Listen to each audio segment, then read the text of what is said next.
The mud in Pine Hollow was not merely dirt and water. It was a living, sucking thing that aimed to pull the righteous and the wicked alike down into the earth. It was November of 1878, and the sky above the Wyoming Territory hung low and gray, heavy with the promise of a winter that the old-timers predicted would be a butcher. But in the tight-packed cluster of clapboard buildings and false front stores that made up the town, the cold in the air was nothing compared to the chill in the eyes of its citizens. Pine Hollow prided itself on morals. It was a place where the church bell rang strictly on the hour, where men removed their hats when a lady passed, and where cruelty was practiced with a terrifying, polite precision.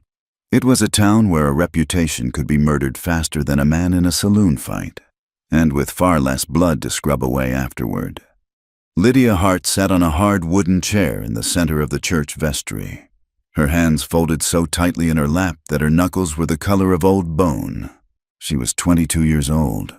Though the last month had aged her spirit by a decade, she was slender, with hair the color of dried wheat pulled back severely, a style that suited her reputation as the schoolteacher's daughter. Since her father had passed and her mother had succumbed to the fever 2 years prior, Lydia had survived by taking in sewing. She was known to be quiet, careful with her coin, and possessed of a pride that some of the town wives found irritating. Lydia Hart did not gossip, and she did not flirt to get a better price on flour. That pride was currently being stripped from her, layer by layer. Standing before her were the pillars of Pine Hollow. Reverend Josiah Higgins, a man whose jowls shook when he spoke of hellfire. Sheriff Barron, who wore his badge like a shield against his own corruption, and Samuel Clay, the son of the town's wealthiest cattleman. Samuel stood by the window, refusing to look at Lydia. A week ago, he had cornered her in the alley behind the millinery shop as she was delivering a finished dress. He had smelled of bay rum and stale whiskey, and his hands had been wet and grasping.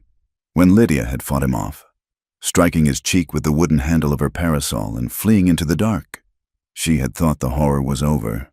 She had been naive. The next morning, the Reverend's wife had whispered to the baker that she had seen Lydia luring Samuel into the shadows. By noon, the story was that Lydia had tried to seduce the boy for money. By supper, the accusation had evolved. The church donation box, kept in the vestibule, was reported missing. It had contained nearly $40 intended for the orphanage in Cheyenne. "I did not take it," Lydia said, her voice trembling but audible. "And I did not tempt him. He attacked me." Reverend Higgins sighed, a sound of immense, staged disappointment. He adjusted his spectacles and looked down at her as one might look at a lame horse that needed to be put down. "Miss Hart," the Reverend said, his voice dripping with honeyed poison, "we have the testimony of upstanding members of this flock. Samuel has confessed to his weakness in being led astray by your financial desperation. The box is gone. Your debts at the general store are known to be high. The arithmetic is simple, even for a seamstress." "My debts are $5, Lydia argued, her eyes stinging. "I would never steal from God." Sheriff Barron stepped forward, hooking his thumbs into his gun belt. "We found the lock on the vestibule broken, Lydia, and we have witnesses who saw you leaving the church late." "I was cleaning the pews for extra credit at the store." "Lies do not become a lady," the sheriff said flatly. "Now, the council has discussed this. We have no desire to see a woman of your father's lineage hang for theft, nor sit in a cell with common drunks. We have come to a benevolent solution." Lydia looked up, a cold knot forming in her stomach. "Solution? You will work off the debt," the Reverend announced. "The $40 stolen, plus the damages to the church door, and a fine for the moral disturbance. Let us call it $100. $100 was a fortune. It would take her years to earn that with a needle and thread.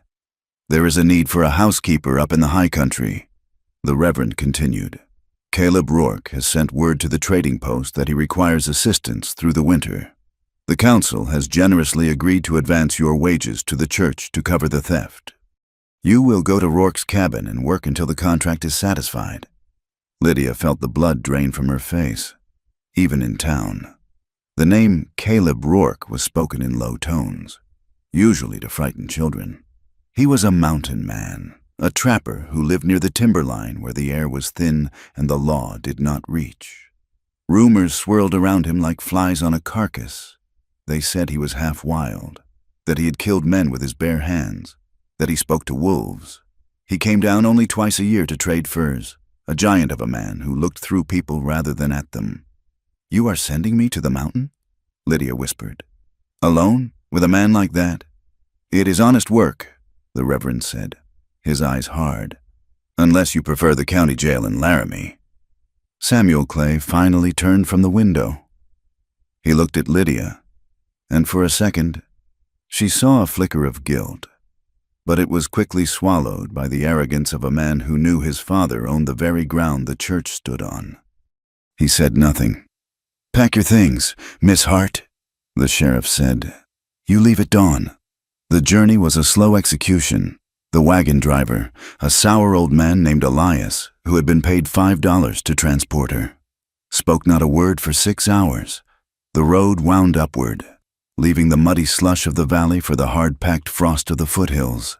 The air grew thinner, biting at the inside of Lydia's nose. She wore her best coat, but it was wool worn thin at the elbows, insufficient for the elevation. Beside her on the buckboard seat was a small carpet bag containing 2 dresses, her sewing kit, a Bible she had not opened since the trial, and a small sack of cornmeal she had hidden in her pocket.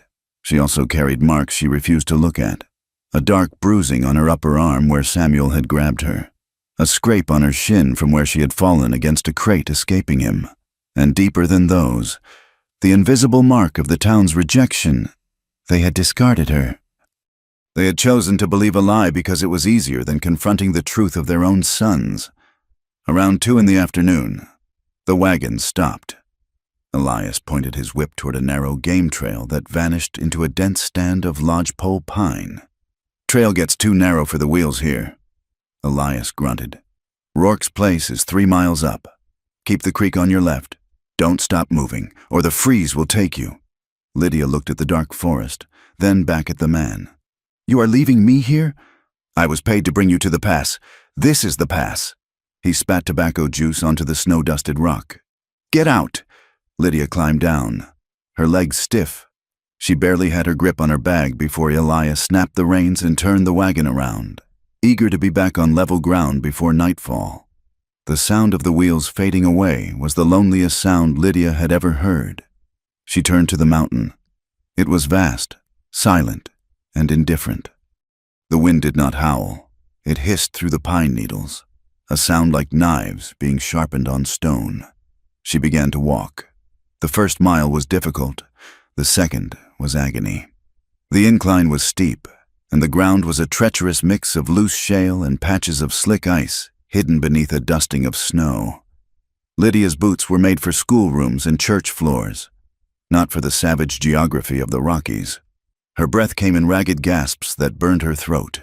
She fell twice. The second time, she scraped her palms raw on granite, but she scrambled up instantly, panic flaring in her chest. The shadows were lengthening, stretching out like blue fingers across the snow. To stop was to die. The sheriff had watched her leave with a look that suggested he did not expect her to come back. If she died up here, buried in a drift, the town would shake its heads and say it was God's judgment on a sinner. "I will not give them that satisfaction," she thought, the anger burning hotter than the cold. "I will live, just to spite them." She forced one foot in front of the other. The trees grew thicker, ancient giants that blocked out the fading sun. The silence was absolute, heavy enough to crush a person. It felt judgmental, as if the wilderness itself was holding its breath, waiting for her to fail. Then she smelled it. Wood smoke. She crested a ridge and saw it, tucked against a sheer wall of gray stone, sheltered by a grove of spruce. Sat a cabin. It was rough-hewn, built of logs as thick as a man's waist, chinked with mud and moss. A stone chimney released a thin, white thread of smoke into the twilight. A lean-to on the side sheltered a stack of firewood and a dark shape that looked like a mule. Lydia smoothed her wind-tangled hair, though she knew it was hopeless. She gripped the handle of her bag until her fingers ached. She walked across the small clearing, her footsteps crunching loud in the quiet, and climbed the 3 steps to the porch. She knocked. The sound was small, swallowed instantly by the vastness around her. She waited. No sound came from inside. She knocked again, harder this time. Heavy footsteps vibrated through the floorboards. The latch lifted with a metal clack that sounded like a gunshot. The door swung inward. Caleb Rourke filled the doorway. The rumors had not done justice to the sheer size of him. He was well over 6 feet, with shoulders that blocked out the warmth of the fire behind him. He wore buckskins that were stained with grease and pine pitch, and a heavy flannel shirt that had once been red but was now a faded rust color. His hair was long, tied back with a leather thong, and his beard was a thicket of dark brown covering half his face. But it was his eyes that stopped Lydia's breath. They were dark, set deep beneath a heavy brow, and they held absolutely no warmth. They were the eyes of a man who had looked at the world, found it wanting, and turned his back on it forever. In his right hand, resting easily against his thigh, was a Sharps rifle. He did not raise it, but he did not lower it either. He looked at her. He took in her torn hem, the mud on her coat, the way she was shivering uncontrollably. His gaze dropped to her wrist, where her sleeve had ridden up, exposing the purple bruise Samuel's fingers had left. Lydia looked back. She saw the grit under his fingernails and the gray hairs scattered in his beard. She saw that he did not leer. He did not look at her with the hungry, predatory glint she had seen in the men at the saloon or in Samuel Clay's eyes. He looked at her as if she were a wounded animal, assessing whether she was worth the bullet to end her misery or if she would simply die on her own. "You're late," he said. His voice was like rocks tumbling in a dry creek bed, low, rough, and unused to speech. Lydia blinked, the absurdity of the comment nearly making her laugh. "The driver dropped me at the pass," Caleb grunted. He stepped back, leaving the door open, and turned away. It was an invitation, or perhaps just a lack of interest in stopping her. Lydia stepped over the threshold, and the warmth of the cabin hit her like a physical blow. It smelled of wood ash, cured leather, and strong coffee. The single room was sparse but orderly. A large stone fireplace dominated one wall. There was a table with 2 chairs, a narrow bed in the corner covered in furs, and shelves lined with tins and tools. Caleb leaned the rifle against the wall and turned to face her. He crossed his arms. "Town sent word a woman was coming to work off a debt. Didn't think they'd send a child." "I am 22, Lydia said, her voice sounding thin in the heavy air of the cabin. She set her bag down, her legs trembling now that she had stopped moving. "And the debt is a lie, but I am here to work it off." Caleb's jaw tightened beneath his beard. He looked at the paper she pulled from her pocket, the contract the Reverend had drafted. He didn't take it. "I don't read contracts from Pine Hollow," Caleb said. "And I don't own people." Lydia froze. "I don't understand." "You can leave any time you want," he said, turning to the stove to pour coffee into a tin cup. "Door is unlocked." Lydia looked at the heavy door, then at the dark window where the night had fully descended. The wind was picking up, howling around the corners of the cabin. "Leave?" she repeated, a hysterical edge creeping into her tone. "Go where? There is nothing out there but snow and wolves. I have no money, no horse, and the town will not take me back." Caleb turned, cup in hand. He looked at her for a long moment, his expression unreadable. Then, "I guess you are staying." He set the cup on the table and pushed it toward her. "Drink. You look like you're about to fall over." Lydia took the cup. Her hands shook so badly that coffee sloshed over the rim, scalding her thumb. She didn't flinch. She drank the bitter, black liquid, feeling the heat spread through her chest. "There is a loft," Caleb said, pointing to a ladder bolted to the wall. "You sleep up there. I sleep down here. I go out to the trap line before dawn. You keep the fire banked and the water bucket full." "I can cook," Lydia said quickly, desperate to prove she was not just another mouth to feed. "And I can mend." I see your shirt has a tear at the shoulder. Caleb glanced at his shoulder as if he hadn't noticed. Suit yourself. He walked to a large wooden chest at the foot of his bed and opened it. He pulled out a quilt. It was beautiful, a stark contrast to the rough surroundings. A double wedding ring pattern, stitched with care in blues and creams, though the fabric was faded with age. He walked over and held it out to her. Take this. It gets cold in the loft. Lydia hesitated. Is this? It's warm, he said, cutting her off. His voice had a finality to it that warned her not to ask more. Lydia took the quilt. It smelled faintly of lavender, a scent that had no business being in this cabin. She climbed the ladder, her legs screaming in protest. The loft was small, warm from the rising heat of the fire. There was a straw tick mattress on the floor. She laid down, pulling the quilt up to her chin. Below, she heard Caleb moving around, the scrape of a chair, the clatter of a pot, then the blowing out of the lantern. Darkness swallowed the cabin, save for the orange glow of the embers in the hearth. Lydia stared up at the rough beams of the ceiling. The adrenaline of the journey faded, leaving behind a crushing weight of grief.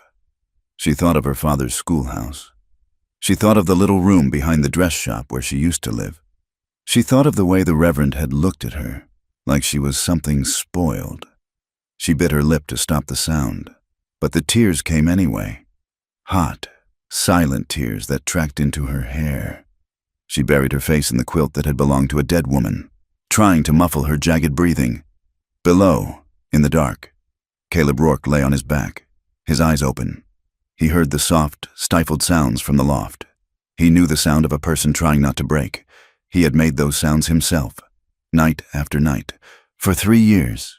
He did not speak. He did not offer comfort. He simply lay there, listening, keeping watch over the grief of a stranger because he knew that sometimes being heard was the only thing that kept a human being tethered to the earth. The next 3 days fell into a rhythm born of necessity. The sun rose late over the ridge, casting a pale, watery light through the single window. Caleb was always gone before Lydia descended the ladder. She found tasks to fill the terrifying silence. She swept the rough floorboards until her arms ached. She found the flour barrel and waged war against the mice that tried to nest in the corner. Stuffing the cracks with steel wool she found in a tin, she hauled water from the creek, which required breaking the ice with a heavy rock. The first time she carried the buckets back, she slipped, spilling half the water and soaking her skirts. She sat in the snow and cried for a full minute, then stood up, refilled the buckets, and walked back with a grim determination. When Caleb returned in the evenings, he brought the smell of cold air and musk with him. He would drop a brace of rabbits or a string of beaver pelts by the door. Their interactions were sparse, constructed of nods and grunts. But Lydia began to notice the small things. On the second night, she was cutting potatoes at the table. Caleb came up behind her to reach for a spice tin on the shelf. His shadow fell over her, and Lydia flinched violently. Dropping the knife, her hands flew up to protect her face, a reflex honed by the memory of Samuel Clay in the alley. Caleb froze. He didn't pull away, but he didn't move closer. He waited until she lowered her hands, her face burning with shame. I am not going to hit you, he said. His voice was flat, stating a fact like he was stating the weather. I know, Lydia whispered, picking up the knife. Then don't drop the knife, he said. It dulls the blade. From then on, she noticed that he moved differently when he was near her. He made his footsteps heavier so she would hear him coming. He avoided sudden motions. He never stood between her and the door. It was a strange, silent courtesy from a man who looked like he could wrestle a bear. On the 4th afternoon, the weather turned. The sky bruised purple and black, and the wind began to scream. Storm's coming, Caleb said, walking in early. He carried a massive armload of firewood. Big one. We won't be opening the door for 2 days. He dumped the wood by the hearth and began to secure the shutters. Lydia helped him, her fingers numb as she latched the heavy wood. The cabin felt suddenly smaller, the world outside erased by a curtain of driving white snow. That evening, the fire roared, fighting back the chill that tried to seep through the logs. Caleb sat by the fire, greasing his traps. Lydia sat at the table, mending the tear in his flannel shirt. Restless. Lydia stood up to stretch. Her eyes caught a small shelf in the corner, shadowed and half hidden by a hanging pot. There was a stack of letters there, tied with a blue ribbon. Without thinking, she reached out. The handwriting on the top envelope was delicate, feminine, to my Caleb. Don't! The word was sharp, cracking through the room like a whip. Lydia snatched her hand back as if burned. She turned to find Caleb watching her, his face hard, the grease rag clenched in his fist. "I'm sorry," she stammered. I was just looking. "Those aren't for you," he said. The anger in his voice wasn't hot. It was old and deep. "I know," Lydia said, her voice steadying. "I respect that. I won't touch them again." She didn't retreat to the loft. Instead, she walked to the wash basin in the corner. She needed to do something with her hands. She rolled up her sleeves to scrub the potato starch from her fingers. The firelight caught the side of her arm. The bruise on her wrist had bloomed into a sickly yellow-green, but the shape was still distinct. 4 fingers and a thumb, printed into her skin. She stared at it, the water dripping from her hands. She felt the shame rising again, the voice of the town telling her she was ruined, that she was unwanted. She didn't hear Caleb move. She only realized he was there when his reflection appeared in the dark window glass above the basin. He was standing a few feet away, looking not at her face, but at her arm. He stared at the mark for a long time. The silence stretched, tight as a bowstring. "That's not from work," Caleb said quietly. Lydia looked down into the water. "No? A man did that?" "Yes." Caleb shifted his weight. "The boy?" "Yes. And the town blamed you for it." It wasn't a question. Lydia turned to face him. She saw something shift in his eyes. The cold distance was cracking, revealing a dark, smoldering anger. But this time, the anger wasn't directed at her. "They said I tempted him," Lydia said, lifting her chin, refusing to cry. "They said I stole from the church. They sent me here because they didn't want to look at me anymore." "Sssss." Caleb looked at the bruise, then up to her eyes. He saw the fear she was trying to hide, and the steel spine that kept her standing upright in a cabin at the end of the world. "They didn't just send you away," Caleb said, his voice low, vibrating in the small room. "They threw you to the wolves to save their own skins." He walked back to the fire and threw a log onto the grate with a violence that made sparks fly up the chimney. He stood with his back to her, watching the flames devour the wood. "You're safe here, Lydia," he said, using her name for the first time. "The storm will pass, but until it does, no one is coming up that mountain, and no one is dragging you down it." Lydia stood by the basin, holding her own wrist. Outside, the wind howled like a living thing, burying the cabin in snow. But for the first time since she had left Pine Hollow, the cold didn't feel like it was inside her.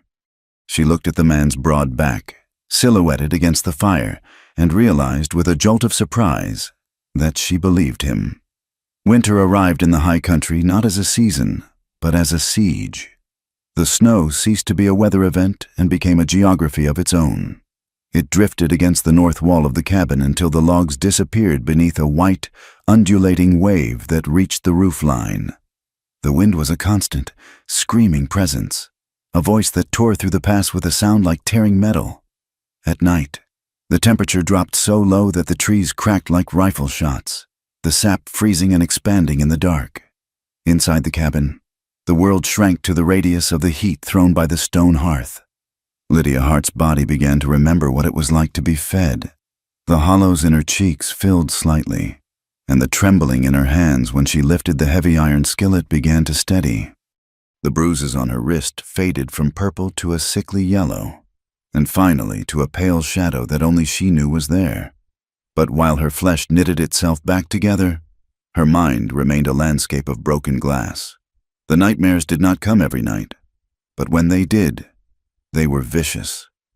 Lydia would wake in the loft, her body rigid, her breath trapped in a throat that felt like it was closing. In the dream, she was back in the alley behind the millinery shop. The smell of stale whiskey and wet wool was suffocating. She could feel the rough brick against her spine and the weight of Samuel clay pressing the air out of her lungs.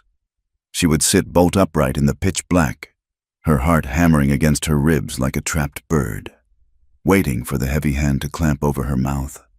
She never screamed. She had learned, somewhere in the terrifying silence of that alley, that screaming did not stop men who felt entitled to take. Down below, Caleb Rourke would wake the moment her breathing changed. He was a light sleeper, a habit carved into him by years of sleeping in country where a snapped twig could mean a grizzly or a hostile party. He would hear the sharp intake of breath, the rustle of the straw tick as she drew her knees to her chest. He never called out to her. He never climbed the ladder to offer a soothing hand. He knew, with an instinct that bypassed logic, that a man's touch in the dark was the very thing she was fleeing. Instead, Caleb would throw off his furs and move to the hearth. He would stir the embers with the iron poker, the metal scraping stone with a deliberate, grounding rhythm. He would add a log, the wood thumping solidly into the grate. He would pour water from the kettle, the sound of the liquid splashing into a cup loud in the quiet room. He made noise. He made himself known. He let the sounds of domestic survival fill the terrifying void of her panic. Up in the loft, Lydia would latch onto those sounds, the scrape of iron, the pop of cedar, the heavy, rhythmic breathing of a man who was simply existing, demanding nothing. Slowly, her heart would unclench. She would lie back down, pulling the quilt tight, knowing that the man downstairs was awake, and that he was standing between her and the dark. By December, the cabin had developed a routine that felt less like servitude and more like a partnership forged in iron. The days were short, the sun a pale coin that rolled briefly along the southern peaks before dipping below the jagged horizon. Caleb began to take her on the trap line. It was not a request. It was a necessity. If he broke a leg or fell through the ice, someone had to know where the line ran, or they would both starve. He fashioned her a pair of snowshoes from ash wood and rawhide, showing her how to walk with a rolling gait to keep the tips from catching. They moved through the timber in silence, the snow muffling their passage. He taught her to read the story written in the white powder. "Rabbit," he said, pointing to a frantic, scattered set of prints near a hemlock. Moving fast, something was behind it. He traced a larger, padded print that followed the rabbit's trail. "Lynx, see the toe spread. He is light, stays on top of the crust." Lydia studied the snow, her breath pluming in the frigid air. She felt a strange satisfaction in deciphering the language of the mountain.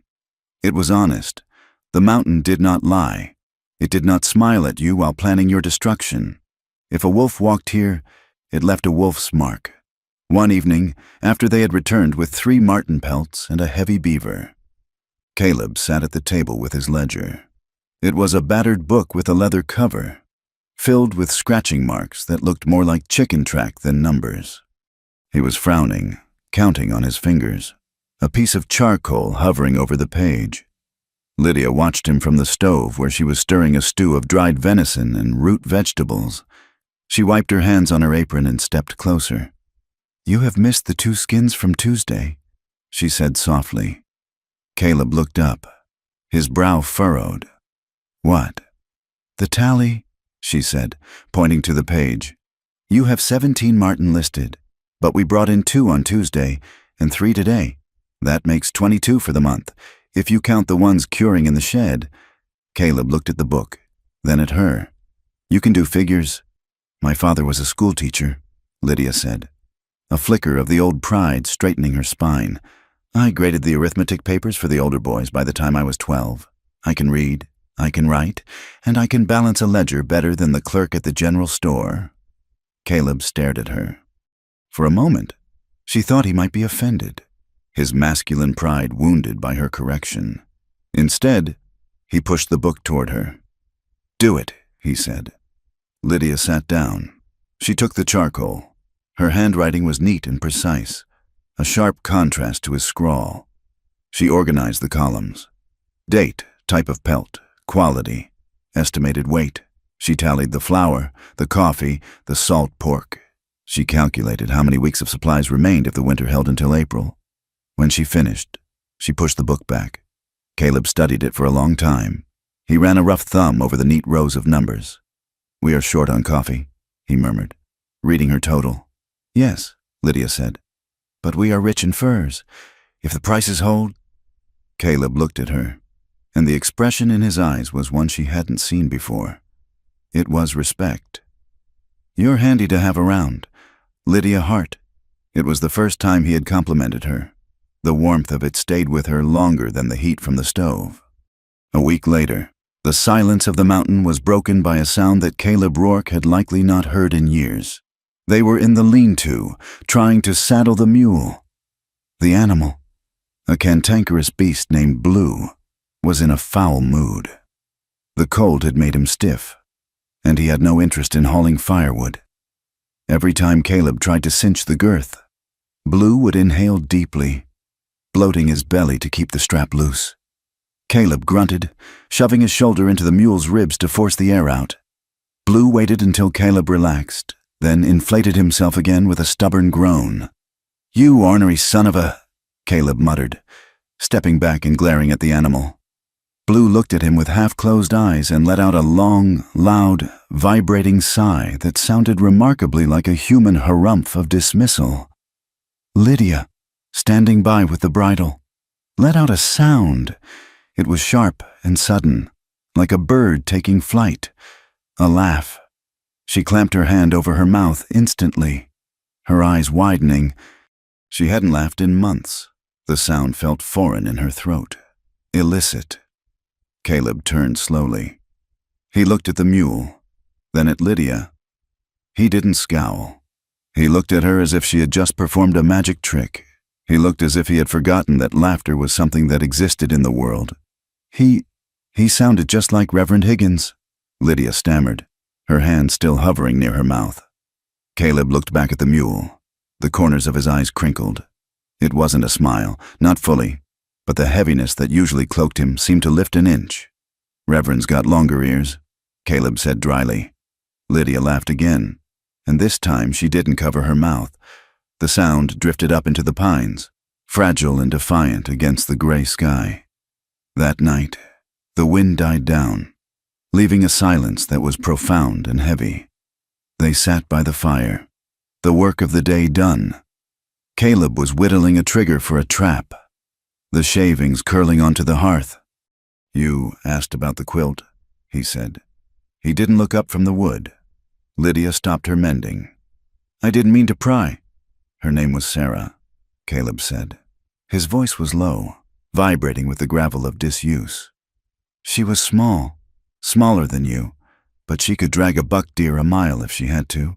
He paused, the knife stilling in his hand. "It was the fever," he continued. 5 years ago, it came through the valley like a brush fire. I was over the pass, checking the high line. Snow came in early, blocked the trail. I was stuck for 2 weeks. He looked into the fire, his eyes reflecting the flames. When I got back, the fire was out. She had tried to keep the baby warm. She wrapped him in everything we had. They were both in the bed. Lydia felt a physical ache in her chest, a hollow mirroring of his pain. She looked at the strong hands holding the knife, hands that could snap a pine branch but hadn't been able to save the things he loved. "It wasn't your fault," Lydia whispered. "The snow. You couldn't have known." "I was away," Caleb said, the self-indictment absolute. "A man is supposed to be there. I built this place for them. Now—" He looked around the dim cabin. "Now it's just a box to keep the wind out. A tomb," Lydia thought. "He lives in a tomb." She wanted to reach out and touch his arm, to offer the comfort of human contact, but she held back. She knew the weight of guilt. She carried her own, though hers was thrust upon her by liars. She thought of the secret she carried, hidden in the lining of her bodice, sewn flat so it wouldn't rustle, was a folded piece of paper. She had found it in the grass near the church vestry door the morning the donation box had disappeared. It was a note, unsigned, scrawled in haste. "Done. The box is hid in the root cellar. Saturday is the day. It was dated 2 days before the theft was reported. It was proof. Proof that the theft was planned, staged. Proof that someone, the preacher, the sheriff, or perhaps Samuel Clay himself, had orchestrated her ruin with the precision of a stage play. She fingered the fabric over her chest. She wanted to show him. She wanted to tell him that she wasn't just an exile, but a victim of a conspiracy. But fear held her tongue. What if he didn't believe her? What if he thought she had forged it? Or worse, what if he believed her and went down to town to demand answers? And the law killed him for it. She couldn't bear to be the cause of another death in this house. So she kept the paper hidden against her heart, a burning secret that kept her warm with rage. January brought a cold that terrified the timber. The mercury in the thermometer outside the door vanished into the bulb. The logs of the cabin popped and groaned, shrinking in the dry freeze. One night, the cold was a physical presence in the room, a beast that had breached the walls. The fire had burned low while they ate, and the chill was immediate. Lydia knelt by the hearth, trying to strike a match to light the kindling. Her fingers were clumsy, numb to the bone. She struck the match against the stone, but her hands shook, and the head snapped off. She tried again. The match flared and went out before it caught the tinder. "Damn," she whispered, a curse she never would have used in Pine Hollow. Tears of frustration pricked her eyes. She couldn't feel her fingertips. "Lydia," she looked up. Caleb was standing over her. He didn't move her aside. He knelt down, his large frame blocking the draft from the door. "Give me your hands," he said. She hesitated, then held them out. They were red and raw, shaking violently. Caleb took her hands in his. His palms were rough, calloused like leather, but they were incredibly warm. He didn't squeeze. He simply enclosed her freezing fingers in his heat, chafing them gently. He looked at her. His face was inches away. She could see the flecks of gold in his dark eyes, the gray in his beard, the small scar on his cheekbone. The air in the cabin shifted. It wasn't just the cold anymore. It was a sudden, electric tension that made Lydia's breath hitch. He was looking at her mouth. Lydia felt a wave of panic, the old reflex to pull away, to hide. But beneath the panic was something else, a hunger, a desperate, starving need for warmth that wasn't just about temperature. She had been touched with violence, and she had been touched with dismissal. She had never been touched with reverence. She didn't pull away. She leaned forward, just an inch. Caleb's eyes searched hers, asking a silent question. "Is this all right?" She nodded, a microscopic movement. He closed the distance.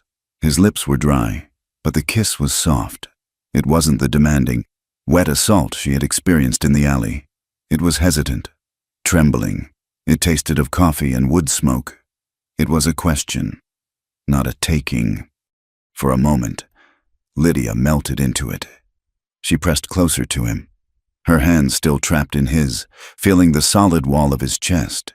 It was a relief so profound it felt like breaking the surface of deep water after drowning. Then, the memory crashed in. The feel of a man's weight, the smell of whiskey, the accusation of the town, temptress, whore, unwanted. Lydia gasped and shoved herself back, scrambling across the floorboards until her back hit the leg of the table. "I can't," she choked out. "I can't. They were right. I am ruined." Caleb stayed kneeling by the fire. He didn't lunge. He didn't look angry. He looked sad. "You aren't ruined, Lydia," he said steadily. "I let you," she cried, wiping her mouth with the back of her hand, shame burning her face. "I wanted it. That makes me what they said I was." "It makes you human," Caleb said. He stood up slowly. "Desire isn't a sin. And what that boy did to you, that wasn't desire. That was power. There is a difference." He walked over to the water bucket, turning his back to give her privacy to compose herself. "No one decides your worth but you," he said to the wall. "Not the preacher, not the town, and not me. If you don't want to be touched, you say so. But don't let them possess your mind after they've already taken your home. Lydia sat on the floor, the tears finally coming. They weren't pretty. They were ugly, heaving sobs that shook her entire frame. She cried for her father. She cried for the lost donation box. She cried for the $100 she would never earn. She cried because for the first time in months, she was in a room with a man and she was safe. Caleb let her cry. When the fire began to die down again, he quietly added a log, and then went to his bed, turning his face to the wall, leaving her the space to rebuild herself. The thaw was still months away, but the world outside was not empty. 2 days after the storm broke, Caleb returned from the creek with a dark look on his face. He didn't hang his coat. He went straight to the rifle rack and checked the load in his sharps.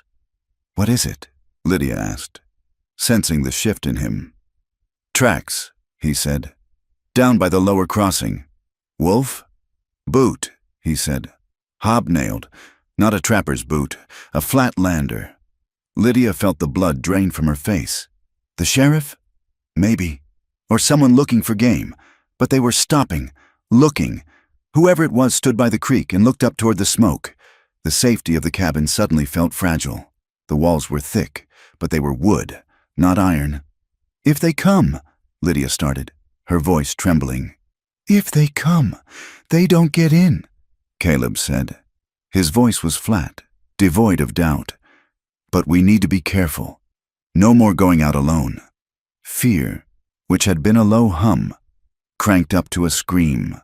Lydia recognized the pattern. When a town wants you gone, they send you away. When they want you silent, they follow you. The setback came 3 days later. They were checking the snares along the ridge. The snow had crusted over with a layer of ice. Slick as glass. Lydia, walking behind Caleb, stepped on a patch of concealed shale. Her foot slid out, her ankle twisted with a sickening pop, and she went down hard, sliding 10 feet down the slope before grabbing a sapling. The pain was white-hot, blinding. She gasped, clutching her leg. Caleb was beside her in seconds. "Broken?" "I don't think so," she gritted out. "Twisted. Bad." She tried to stand, but the moment she put weight on it, her leg buckled. She cried out, the sound echoing in the ravine. "I can't walk," she whispered, panic rising.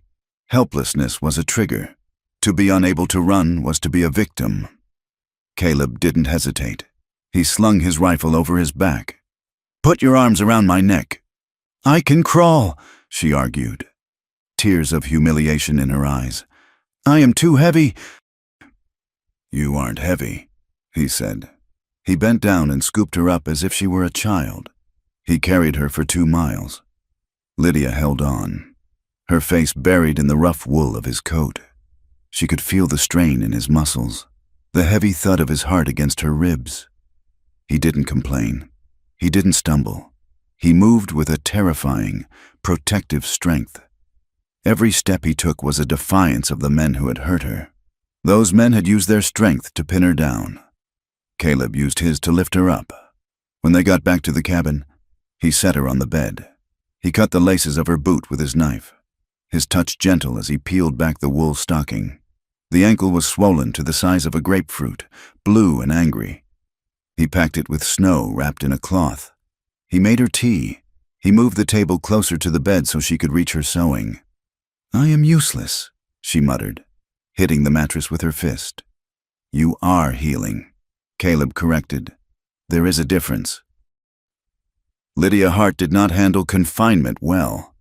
For a week, she sat with her leg elevated, watching Caleb do her chores. The guilt ate at her, but as the swelling went down, a new resolve hardened in her. She realized that her fear came from her lack of agency. She was afraid of the men in the boots because she had no way to stop them. "Teach me," she said one morning while Caleb was cleaning his rifle. He looked up. "Teach you what?" "To shoot," she said. "Not a rabbit. To shoot a man." Caleb went still. He looked at her, really looked at her. He saw the shadow of the girl who had arrived in November, and the woman who was forging herself in January. "It kicks like a mule," he warned. "I have handled the mule," she replied. When she could hobble, He took her out behind the cabin. He gave her the spare rifle, a Winchester lever action that was lighter than his sharps but still heavy in her hands. He showed her how to brace the stock against her shoulder so it wouldn't break her collarbone. He showed her how to breathe. In, out, pause, squeeze. "Don't pull it," he said, his voice close to her ear.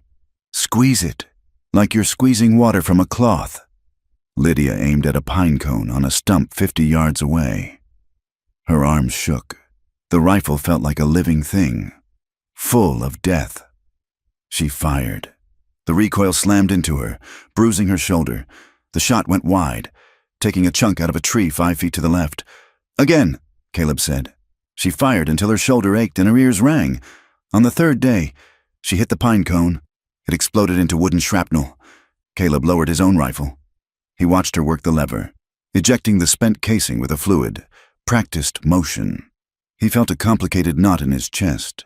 It was pride, fierce and bright, but wrapped around it was a cold dread. She was learning to kill because she had to. The innocence he had seen in her eyes that first night was gone, replaced by the flat, assessing gaze of a survivor. He had wanted to protect her from the world, but the world had found her anyway. February brought a false spring, the sun melting the crust just enough to make travel possible. Lydia was outside, hanging wash on a line strung between 2 trees, testing her weight on her healed ankle. She looked up at the ridgeline, a habit she had developed. There was a silhouette against the sky. A rider. He wasn't moving. He was sitting on a large bay horse, watching the cabin. The distance was too great to make out a face, but the shape of the hat was distinct. It wasn't the shapeless fur cap of a trapper. It was a wide-brimmed Stetson, a town hat. Lydia dropped the wet shirt into the snow. She turned and limped as fast as she could to the door. "Caleb!" He was there in an instant, rifle in hand, stepping past her onto the porch. He saw the rider. The rider saw him. For a long moment, nobody moved. Then, the rider turned his horse slowly and disappeared back behind the ridge. He hadn't come to visit. He had come to confirm. Caleb lowered the rifle, his jaw working. "He knows we're here."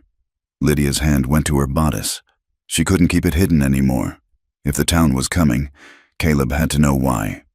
"It's not just the debt," she said, her voice trembling but loud. Caleb turned to her. Lydia reached into her dress and pulled out the folded, sweat-stained paper. She held it out to him. "I found this," she said, "near the church, before they took me." Caleb took the note. He unfolded it. He read the scrawled words. "Done. The box is hid. Saturday is the day." His face darkened, a thunderstorm rolling in. He looked from the paper to Lydia. "You've had this the whole time?" "I was afraid," she admitted.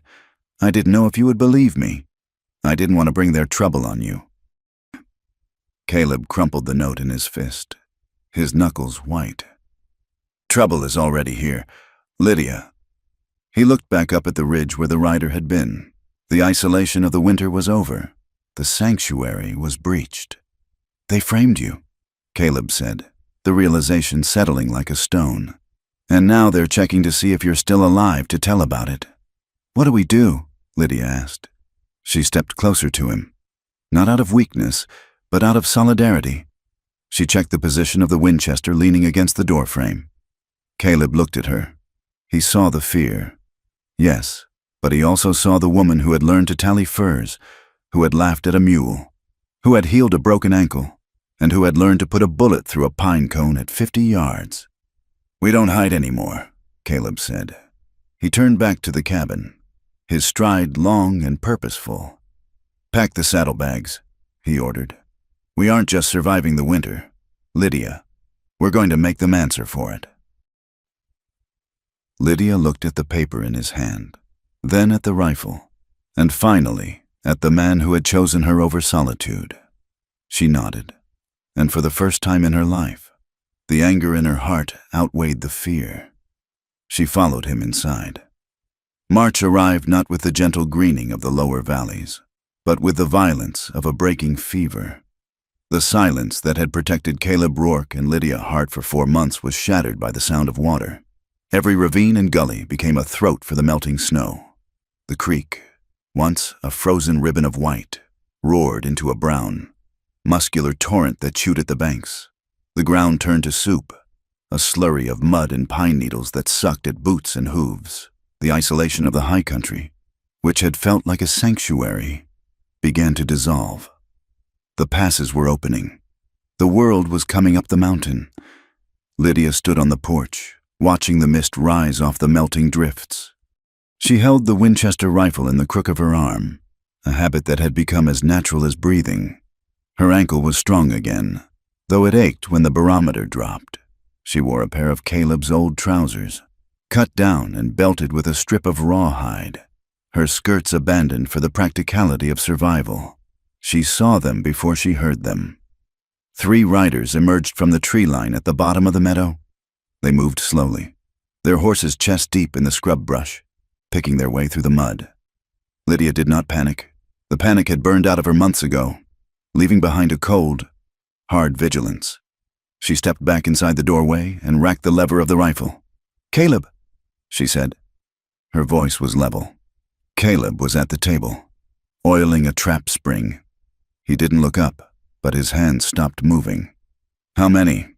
"3, 2 deputies. 1 I don't know." Caleb stood up. He picked up the sharps from its peg by the door. He didn't rush. He moved with the heavy, deliberate grace of a bear disturbed in its den. He stepped out onto the porch, positioning himself in front of Lydia, but leaving her a line of sight. The riders approached the cabin, their horses blowing hard from the climb. The lead man was Deputy Hatcher, a man with a face like a clenched fist and a tin star pinned to a coat that cost more than a deputy's salary. Beside him was Deputy Graves, younger, with nervous eyes. The third man was a stranger, a hired hand with a long gun across his saddle and a hat pulled low. They stopped 10 yards from the porch. Hatcher smiled, but it didn't reach his eyes. His gaze flicked over Caleb, assessing the size of him, then settled on Lydia with a look of possessive familiarity that made her skin crawl. "Morning, Rourke," Hatcher called out. "Thaws early this year?" "State your business," Caleb said. He held the rifle across his chest, his finger resting on the trigger guard. "Just doing our civic duty," Hatcher said, leaning forward on his saddle horn. "Council sent us up to check on the girl. Make sure she is earning her keep. Make sure she is safe." "She is safe," Caleb said. "You can go." Hatcher laughed, a dry, rattling sound. "Now, Caleb, that ain't for you to decide. Miss Hart is a ward of the town until her debt is satisfied. We have paperwork." He reached into his saddlebag and pulled out a folded document. He waved it in the air like a flag. "The Reverend wants to ensure the terms of the contract are being met," Hatcher continued. "And there have been rumors. People talking about a mountain man keeping a decent woman up here against her will. We are here to bring her back to Pine Hollow, to answer some questions." Lydia stepped out from behind Caleb's shoulder. The wind whipped a strand of hair across her face, but she didn't brush it away. "I'm not being held against my will," Lydia said. Her voice felt thin in the open air, but the words were clear. "And I have no desire to return to Pine Hollow." Hatcher's smile vanished. He looked at her trousers, her wind-burned cheeks, and the rifle in her hands. His expression curdled into disgust. "You don't have a choice, darling," Hatcher sneered. "You are property of the debt. You belong to the town council until that money is paid. Now, put down that gun and get your things, or we will drag you down." "She is a free woman," Caleb said. His voice dropped an octave, rumbling deep in his chest. "And she said no." The hired hand shifted his grip on his rifle. Caleb's eyes snapped to him, promising instant violence if the barrel rose another inch. The man froze. "She is a thief and a whore," Hatcher spat, his polite mask slipping entirely. "And you are harboring a fugitive. Now step aside, Rourke, or we will add your name to the warrant." Hatcher kicked his horse forward, ignoring the threat of the sharps. He rode right up to the porch steps. He reached out, his gloved hand snatching at Lydia's arm. "Come on, girl," he growled. "Let's go." Lydia flinched. It was a reflex. faster than thought. Her breath caught, her throat closing as the leather glove clamped around her bicep. For a second, she was back in the alley, helpless, overpowered. She froze, the rifle barrel dipping toward the floorboards. Then the world exploded into motion. Caleb dropped the sharps and moved with a speed that defied his size. His left hand shot out and clamped over Hatcher's wrist, pinning it against the rough wood of the door frame. There was a sickening crunch of bone grinding against wood. Hatcher screamed. Caleb leaned in, his face inches from the deputies. His eyes were black voids. "Don't touch her!" The words were not a shout. They were a death sentence spoken in a whisper. Hatcher tried to pull back, his face draining of color, but Caleb's grip was iron. The hired hand raised his rifle, but Lydia snapped her Winchester up. The barrel leveled at his chest. Her hands were shaking, but her finger was tight on the trigger. "Back off!" she yelled. "Back off, or I swear I will shoot!" The hired hand hesitated. He looked at the wild desperation in Lydia's eyes and the lethal calm in Caleb's. And he lowered his weapon. Caleb shoved Hatcher backward. The deputy nearly fell from his saddle, clutching his wrist, wheezing with pain. "Get off my land," Caleb said. "If I see you again, I won't aim for the wrist." Hatcher scrambled to regain his seat, his face twisted with humiliation and rage. "You are dead. Rourke, you hear me? We will be back with the sheriff and a posse of 20 men. You are dead!" He spurred his horse, wheeling it around in the mud. The 3 men galloped back toward the tree line, disappearing into the timber. Silence rushed back into the clearing, but it was brittle now. Lydia lowered the rifle. Her legs gave out. She sat down hard on the porch steps, the adrenaline crashing out of her system. She began to shake, violent, uncontrollable tremors that rattled her teeth. She was furious. She was furious that after months of healing, after learning to shoot and track and survive, one man's touch could still turn her into a frightened child. "I froze," she whispered, her hands gripping her knees. "He touched me, and I froze." Caleb stood over her. He didn't speak immediately. He watched the tree line for a long minute, ensuring they were truly gone. Then he leaned the sharps against the wall and sat down on the step beside her. He didn't touch her. He waited. He let her breathe. "You raised the rifle," Caleb said quietly. "You stopped the other man. I let him grab me. You are alive," Caleb said. "That is the only score that counts." Lydia turned to him. Tears of rage were streaming down her face. "I hate them. I hate that they think they can just come here and take me. I hate that I am still afraid." She looked at him, her eyes searching his. "Hold me, please, just hold me so I stop shaking." Caleb nodded. He opened his arms, and she collapsed into them. He held her tight, his chin resting on the top of her head. It wasn't a romantic embrace. It was a fortress. He held her with a fierce, protective pressure, trying to transfer his own steadiness into her trembling frame. They sat there for a long time, watching the sun glint off the mud. "We can't stay here," Caleb said finally. "They will be back. Hatcher won't let this go." Lydia pulled back, wiping her face. "Where do we go?" "North," Caleb said. "Deep into the Wind River Range, or Canada. I know places where the law doesn't go, cabins where no one would ever find us. We could disappear. Lydia, live out our lives where they can't reach us." Lydia looked at the mountains rising in the distance. To disappear, to never see a sneering face again, to live in peace, it was a tempting dream. But then she thought of the note hidden in her bodice. She thought of the smiles of the women in town who had looked away when she was accused. She thought of Hatcher's laugh. If she ran, she was admitting guilt. If she ran, she would spend the rest of her life looking over her shoulder. A fugitive, a thief, a whore in the eyes of the world. "No," Lydia said. Caleb looked at her, surprised. "Lydia, if we stay—" "I don't want to run," she said, her voice gaining strength. "I am tired of running. I am tired of hiding. I did nothing wrong. Caleb, they stole from me. They stole my name. If we go to Canada, they keep it forever. They will kill us if we go back to Pine Hollow." Caleb warned. I don't want to go to Pine Hollow, Lydia said. Not yet. I want to go to the circuit judge. I want to go to someone who isn't owned by Reverend Higgins. Caleb studied her face. He saw the steel in her jaw, the fire that had replaced the fear. That means going down, he said. Toward civilization, toward people. We go to Miller's Crossing, Lydia said. The trading post. Mr. Miller is honest. He might know where the circuit judge is riding this spring. Caleb sighed, a heavy sound of resignation and admiration. He stood up and offered her a hand. Pack the mule, he said. We leave within the hour. The journey to Miller's Crossing took 4 days of hard travel. They avoided the main trails, sticking to the deer paths and rocky ridges where tracks were harder to spot. The land was waking up around them. Wildflowers pushed through the melting snow, purple pasque flowers and yellow buttercups. The air smelled of pine resin and wet earth. They made camp in the hollows, lighting small fires that produced little smoke. The shared danger stripped away the last barriers of their reserve. On the second night, they lay under the stars, sharing the wedding ring quilt.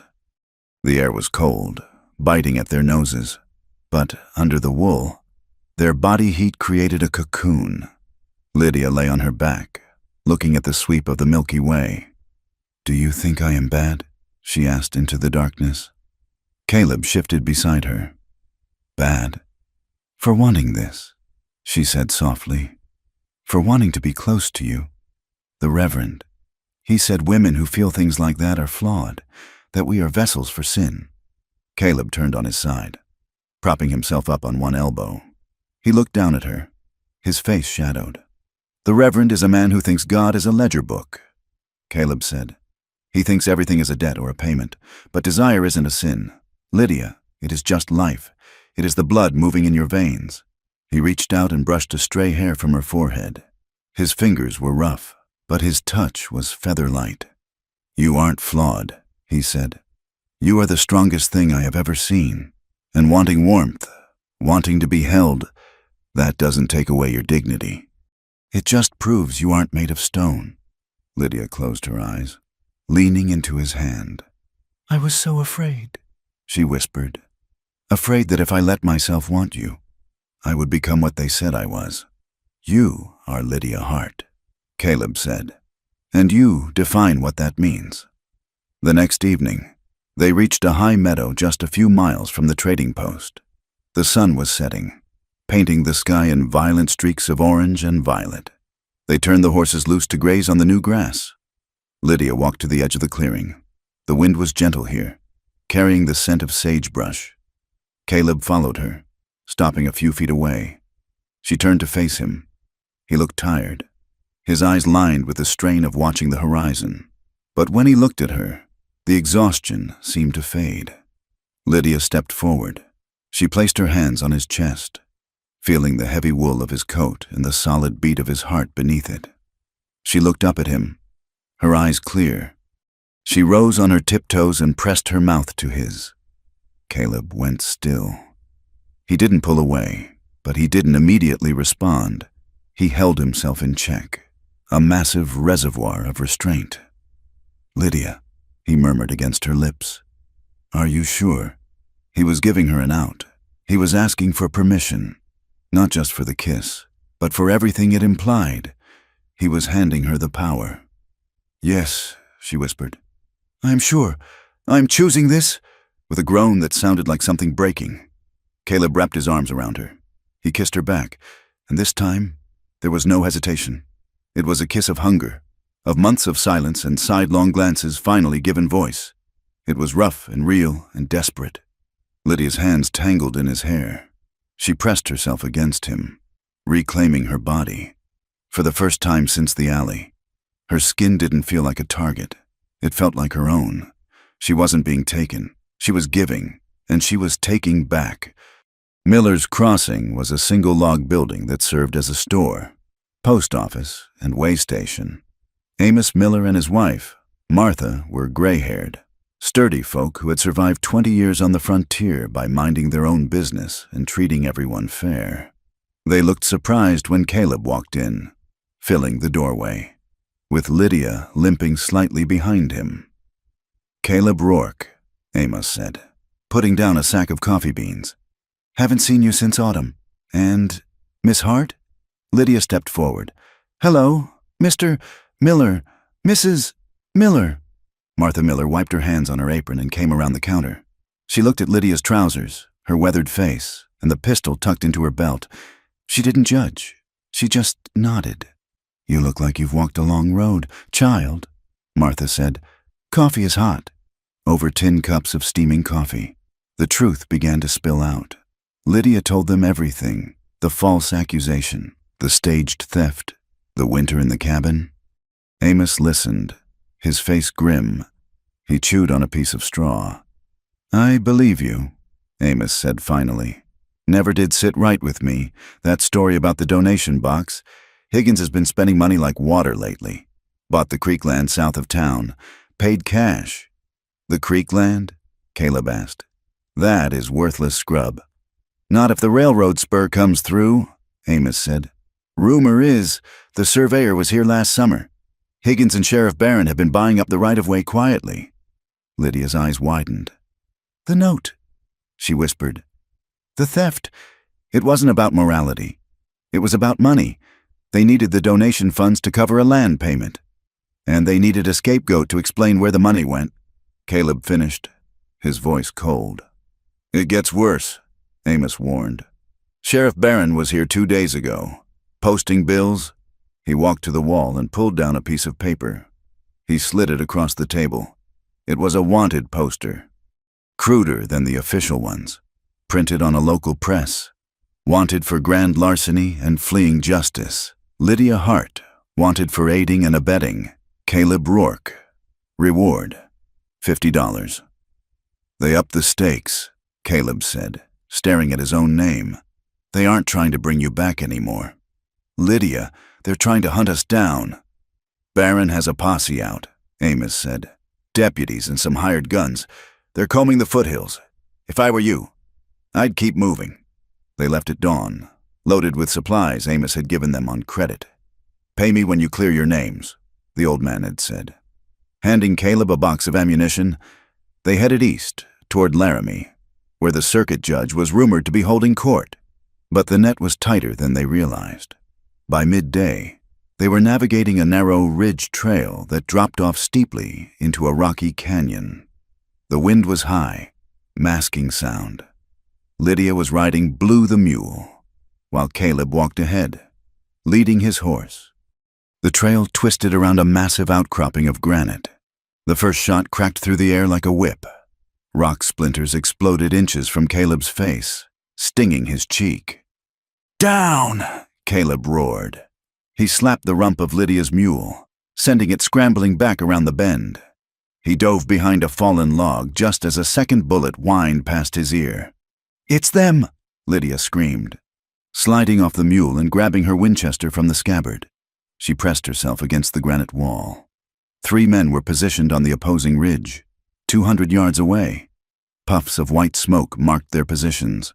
"Pin them down," a voice shouted across the canyon. It was Hatcher. Caleb raised the sharps. He didn't fire rapidly. He took a breath, aimed, and squeezed. The heavy boom of the buffalo gun rolled like thunder. On the far ridge, rock exploded in front of one of the gunmen, spraying him with stone shrapnel. The man yelled and ducked. "Lydia!" Caleb shouted over the wind. "We can't stay here. They have the high ground." "Where do we go?" she yelled back. "The creek bottom, into the timber. That's a sheer drop." "It's that or a bullet. Move!" They abandoned the animals.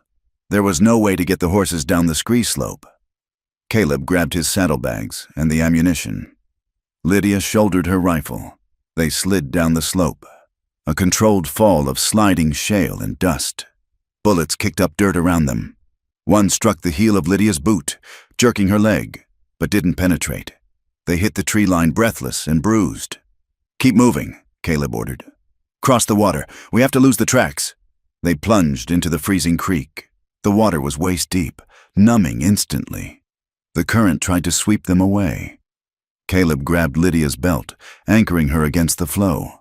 They scrambled up the far bank, shivering and soaked, and vanished into the dense spruce forest.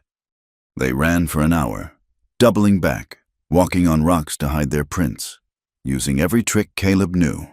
Finally, as dusk fell, they found an abandoned line shack, a three-walled ruin used by cowboys in the summer.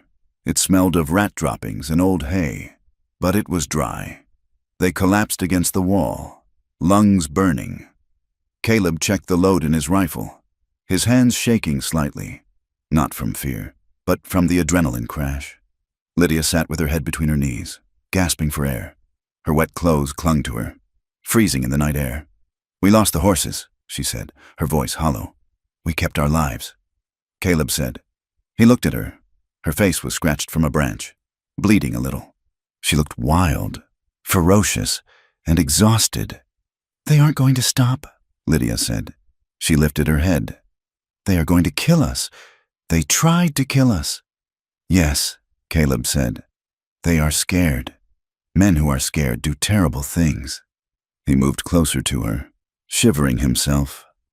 "We need to get warm, or the hypothermia will finish what the bullets started."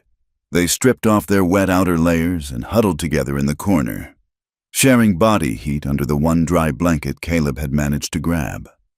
Caleb looked at the woman in his arms.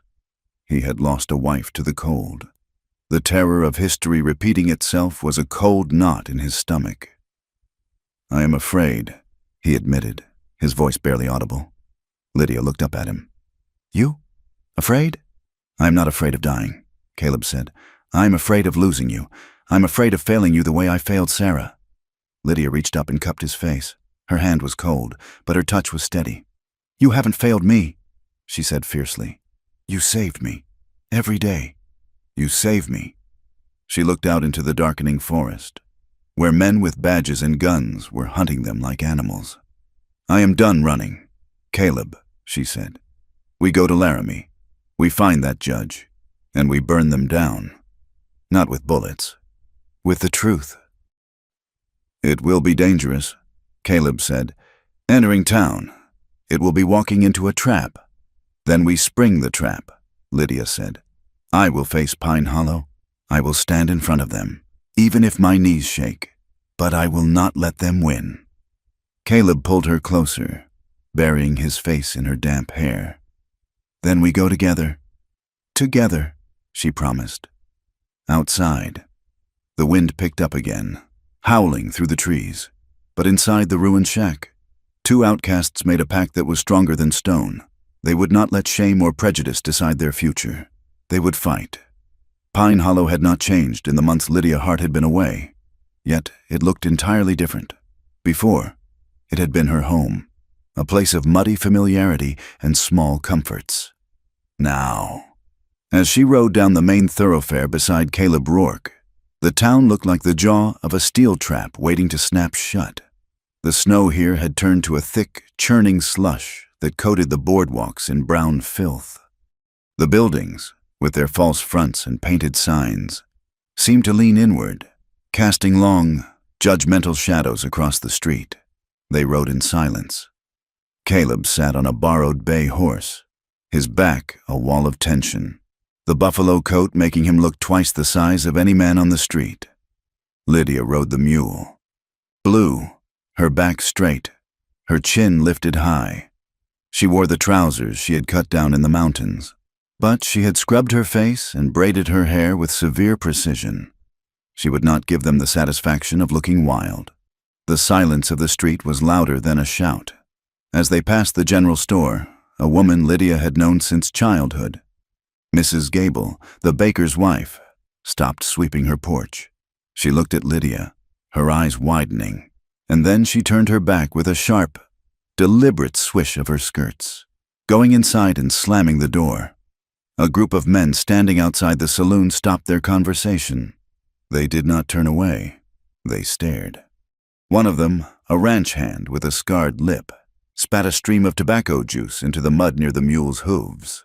"Look at that," the man said, his voice carrying easily in the damp air. "Mountain man brought his pet back down." Caleb's hand twitched toward the rifle scabbard, but he did not turn his head. "Keep riding," Caleb said. His voice a low rumble meant only for her. "Don't look at them." "I'm not afraid of them," Lydia said, though her heart was hammering a frantic rhythm against her ribs. "Good," Caleb said, "because fear makes a man bold, but don't give them an excuse, not yet." Above them, the bell in the church tower began to toll. It was a hollow, iron sound that rang out the hour, but to Lydia, it sounded like a warning. Clang, clang! Go away! Clang! You are not welcome here. They made for the trading post on the edge of town, the one neutral ground they had left. Amos Miller was waiting for them, holding the door open. He ushered them inside quickly, as if he expected lightning to strike the threshold. The interior smelled of sawdust, coffee, and tension. Standing by the pot-bellied stove was a thin man in a dusty black suit, clutching a leather satchel, and a stout woman with gray hair pulled back in a severe bun. "This is them," Amos said, locking the door behind them. "Lydia, Caleb, this is Silas Thorne. He's the clerk for Judge Galloway, and this is Martha Gable." Lydia stiffened. "Gable? The baker's wife is my sister-in-law," the older woman said, her voice raspy and dry. "And a fool who believes everything the preacher tells her. I am the midwife. I see people when they are born, and I see women when they are broken. I know the difference between a sin and a bruise." Silas Thorne pushed his spectacles up his nose. He looked nervous, glancing at the window. "Mr. Miller says you wish to file a formal complaint against the town council." "That is a dangerous piece of paper to write. Mr. Rourke." "I am filing it," Caleb said, stepping into the light. "Lydia is the witness." "We have evidence," Lydia added. She reached into her coat and pulled out the crumpled note she had carried through the winter. She placed it on the counter. Thorne picked it up with long, ink-stained fingers. He adjusted his spectacles, squinting at the scrawl. "Done. The box is hid in the root cellar. Saturday is the day." "No signature," Thorne muttered. "But the hand, the slant of the T-E and the heavy loop on the Y." He looked up, his face pale. "This looks like Deacon Weaver's hand. He keeps the ledger for the Reverend." "The deacon," Lydia said, the realization settling like a stone. "He was the one who claimed he saw me leaving the church." "If Weaver wrote this," Thorne said, "then the theft was premeditated. And if the Reverend approved it, then this is not just theft. It is conspiracy and fraud." "Can you get it to the judge?" Caleb asked. "Judge Galloway is riding the circuit," Thorne said. "He is due in Laramie in 3 days, but he usually stops at the relay station north of here first. I can get a message to him. I can request a special hearing.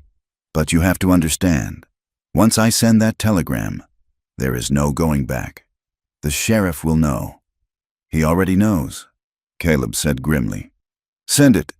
The next 2 days were a study in suffocation. They could not stay at the trading post. Amos had too much to lose. Instead, they rented a small room above the livery stable, paid for with a beaver pelt Caleb had saved. It was a single room with a sloped ceiling and a window that looked out over the back alleys of Pine Hollow. Venturing out was a gauntlet. Lydia needed to buy thread to mend her coat. She walked down the boardwalk, her head high. She passed 2 women she had taught Sunday school with.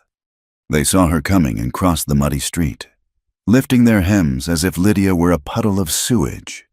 "Shameless," one whispered loud enough to be heard. "Living with a wild animal," the other hissed. "No better than a savage herself." Lydia stopped. She turned to face them. The women froze, looking shocked that the object of their scorn would dare to have eyes. "I can hear you," Lydia said clearly, "and I pray your daughters never face what I have faced." The women stared, their mouths hanging open. Before hurrying away, Lydia felt a trembling in her hands, but she clenched them into fists and kept walking. She refused to shrink. She refused to disappear. Caleb fared no better. He went to the saloon, not to drink, but to listen. The moment he pushed through the swinging doors, the room went quiet. Sheriff Barron was sitting at a poker table near the back. He stood up slowly, hooking his thumbs into his gun belt. "You have a lot of nerve walking in here." "Rourke," the sheriff said. There is still a question of a warrant. The clerk says the warrant is suspended pending a hearing, Caleb said, his voice flat. Unless you want to explain to Judge Galloway why you arrested a man without cause. Barron laughed. A cold, humorless sound. He stepped closer, invading Caleb's space. He smelled of whiskey and hair oil. Laws are flexible out here. Mountain man, Barron said. Accidents happen. Guns go off. Men get into fights. He shoved Caleb's shoulder. It was a hard, provoking shove, meant to trigger a swing. If Caleb threw a punch, Barron could shoot him in self-defense. Caleb rocked back on his heels but did not raise his hands. He looked at the sheriff with a boredom that was more insulting than a curse. I don't fight boys with badges, Caleb said. I'll save it for the judge. He turned and walked out, his back a massive target. The silence in the saloon held until the doors swung shut behind him.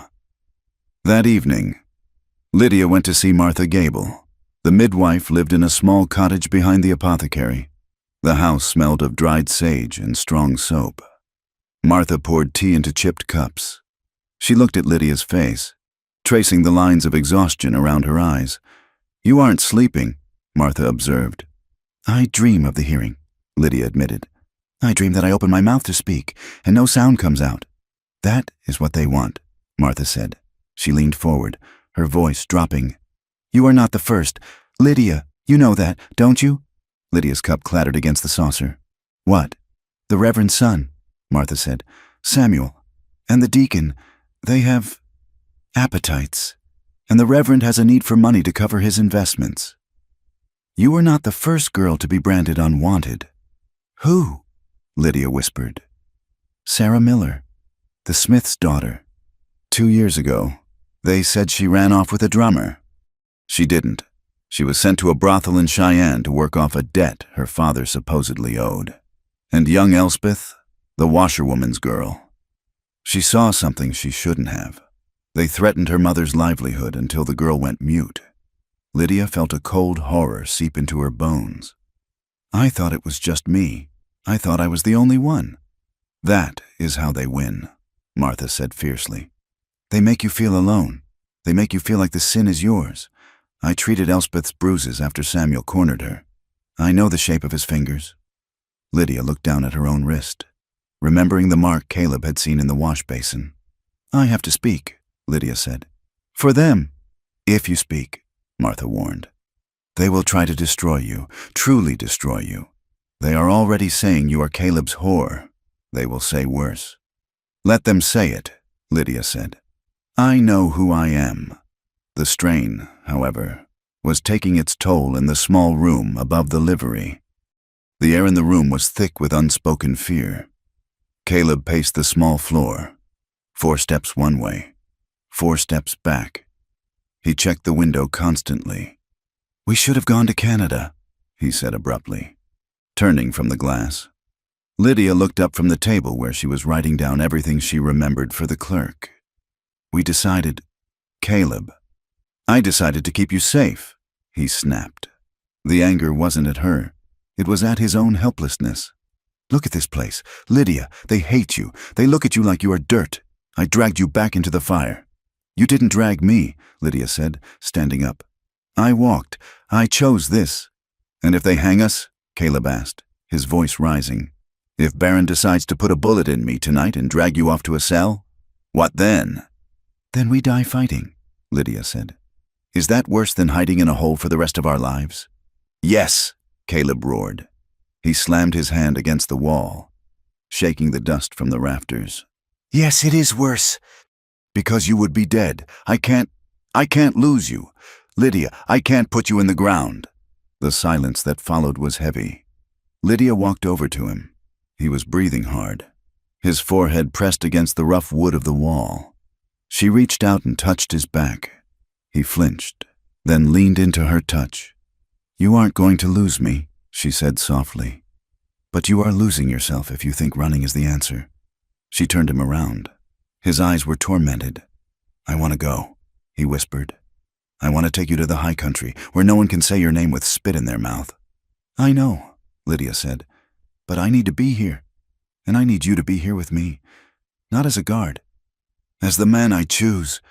She stepped closer, closing the gap between them. The room was cold, but the heat radiating from him was intense.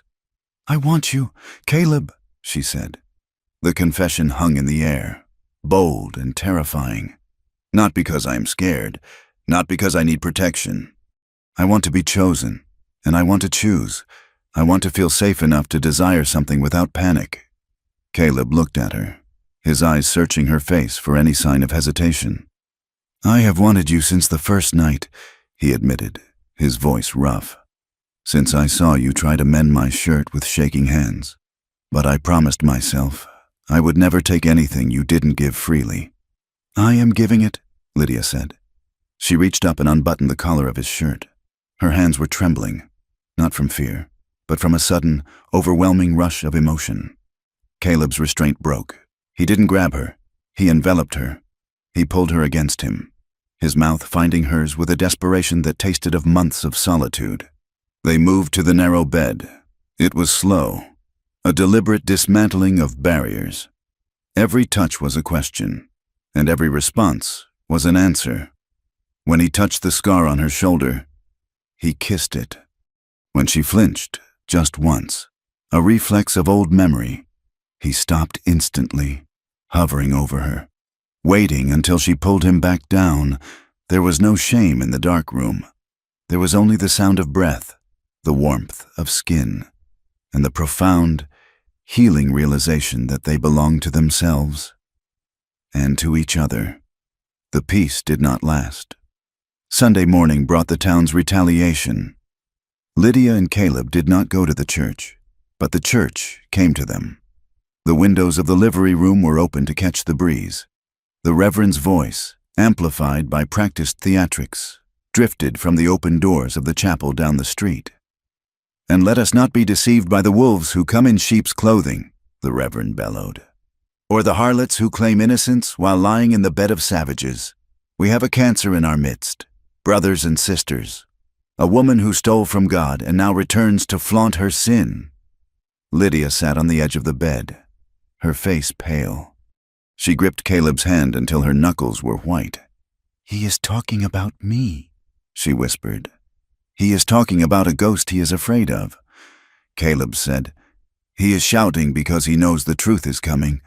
That night, the violence moved from words to stone. They were asleep when the glass shattered. A rock, the size of a fist, crashed through the window, spraying shards across the floor.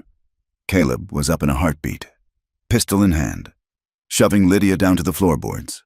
He moved to the window, flattening himself against the wall, peering out into the darkness. Cowards, he yelled into the night. Show your faces. There was only the sound of running footsteps splashing in the mud. Lydia crawled to the rock. It was wrapped in a piece of paper. She unfolded it with shaking fingers. Leave or vanish. They are getting desperate, Caleb said, kicking the glass aside. He nailed a blanket over the window. They know the judge is coming. 2 days before the judge was due, Lydia went to the livery stable to check on the mule. The stable master was a friend of Amos, one of the few who would let them keep animals there. It was late afternoon, the shadows stretching long in the alley. Lydia was brushing Blue's flank, the repetitive motion soothing her nerves. She didn't hear the man approach. She smelled him, stale tobacco and sweat. A rough hand clamped over her mouth. An arm hooked around her waist, lifting her off her feet. Gotcha, you little witch, a voice growled in her ear. It wasn't the sheriff. It was the hired hand from the mountain raid. Lydia didn't freeze, not this time. She dropped the brush and slammed her heel back, driving it into the man's shin. He grunted but didn't let go. He dragged her backward toward the open door of a waiting wagon. Stop fighting, he hissed. You're going for a long ride. Lydia bit down. Hard. She tasted the salt of his skin and the leather of his glove. She bit until her jaw ached. The man howled and loosened his grip on her mouth. Caleb, she screamed. The sound tore from her throat, raw and piercing. The man punched her. It was a clumsy blow to the side of her head, sending her reeling into the side of the stall. She fell, dazed, stars exploding in her vision. He lunged for her again. Lydia's hand scrambled in the straw. She felt the cold metal of the pistol Caleb had insisted she carry in her belt. She ripped it free. She didn't have time to aim. She swung the heavy barrel in an arc, smashing it into the man's face as he reached for her. Bone cracked. The man staggered back, clutching his nose, blood pouring through his fingers. "I said back off!" Lydia yelled, leveling the gun. Her hand was shaking, but the hammer was cocked. "You crazy bu—" The stable doors burst open. Caleb Rourke didn't just enter. He exploded into the space. He saw Lydia on the ground, the blood on her face, and the man standing over her. A roar tore from Caleb's chest, a sound so primal it made the horses scream in their stalls. He crossed the distance in 2 strides. He didn't use a weapon. He hit the man with his shoulder, lifting him off his feet and slamming him into the support beam of the barn. Dust rained down from the rafters. The man crumpled, gasping for air. Caleb grabbed him by the throat, lifting him up, his other hand drawing a knife from his belt. "Caleb, no!" The shout came from the doorway. It was Amos Miller, holding a shotgun. Caleb froze, the knife inching toward the man's jugular. His eyes were glazed with a killing rage. "He touched her," Caleb snarled. "If you kill him, you hang," Amos said. "And Lydia stands alone. Let him go." Caleb's chest heaved. He looked at the terrified hired hand, then at Lydia. She was standing now, leaning against the stall, the pistol lowered. She nodded, her eyes wide. Caleb released his grip. The man dropped to the dirt, coughing and retching. "Run," Caleb said. "Tell Baron that if he sends another dog, I will send back a carcass." The man scrambled up and bolted out the back door, leaving a trail of blood in the sawdust. Caleb turned to Lydia. He holstered his knife and went to her, his hands hovering, afraid to touch her bruised face. "I'm all right," she said, wincing as she touched her cheek. "I fought him. I didn't freeze." "You did good," Caleb whispered, pulling her into him.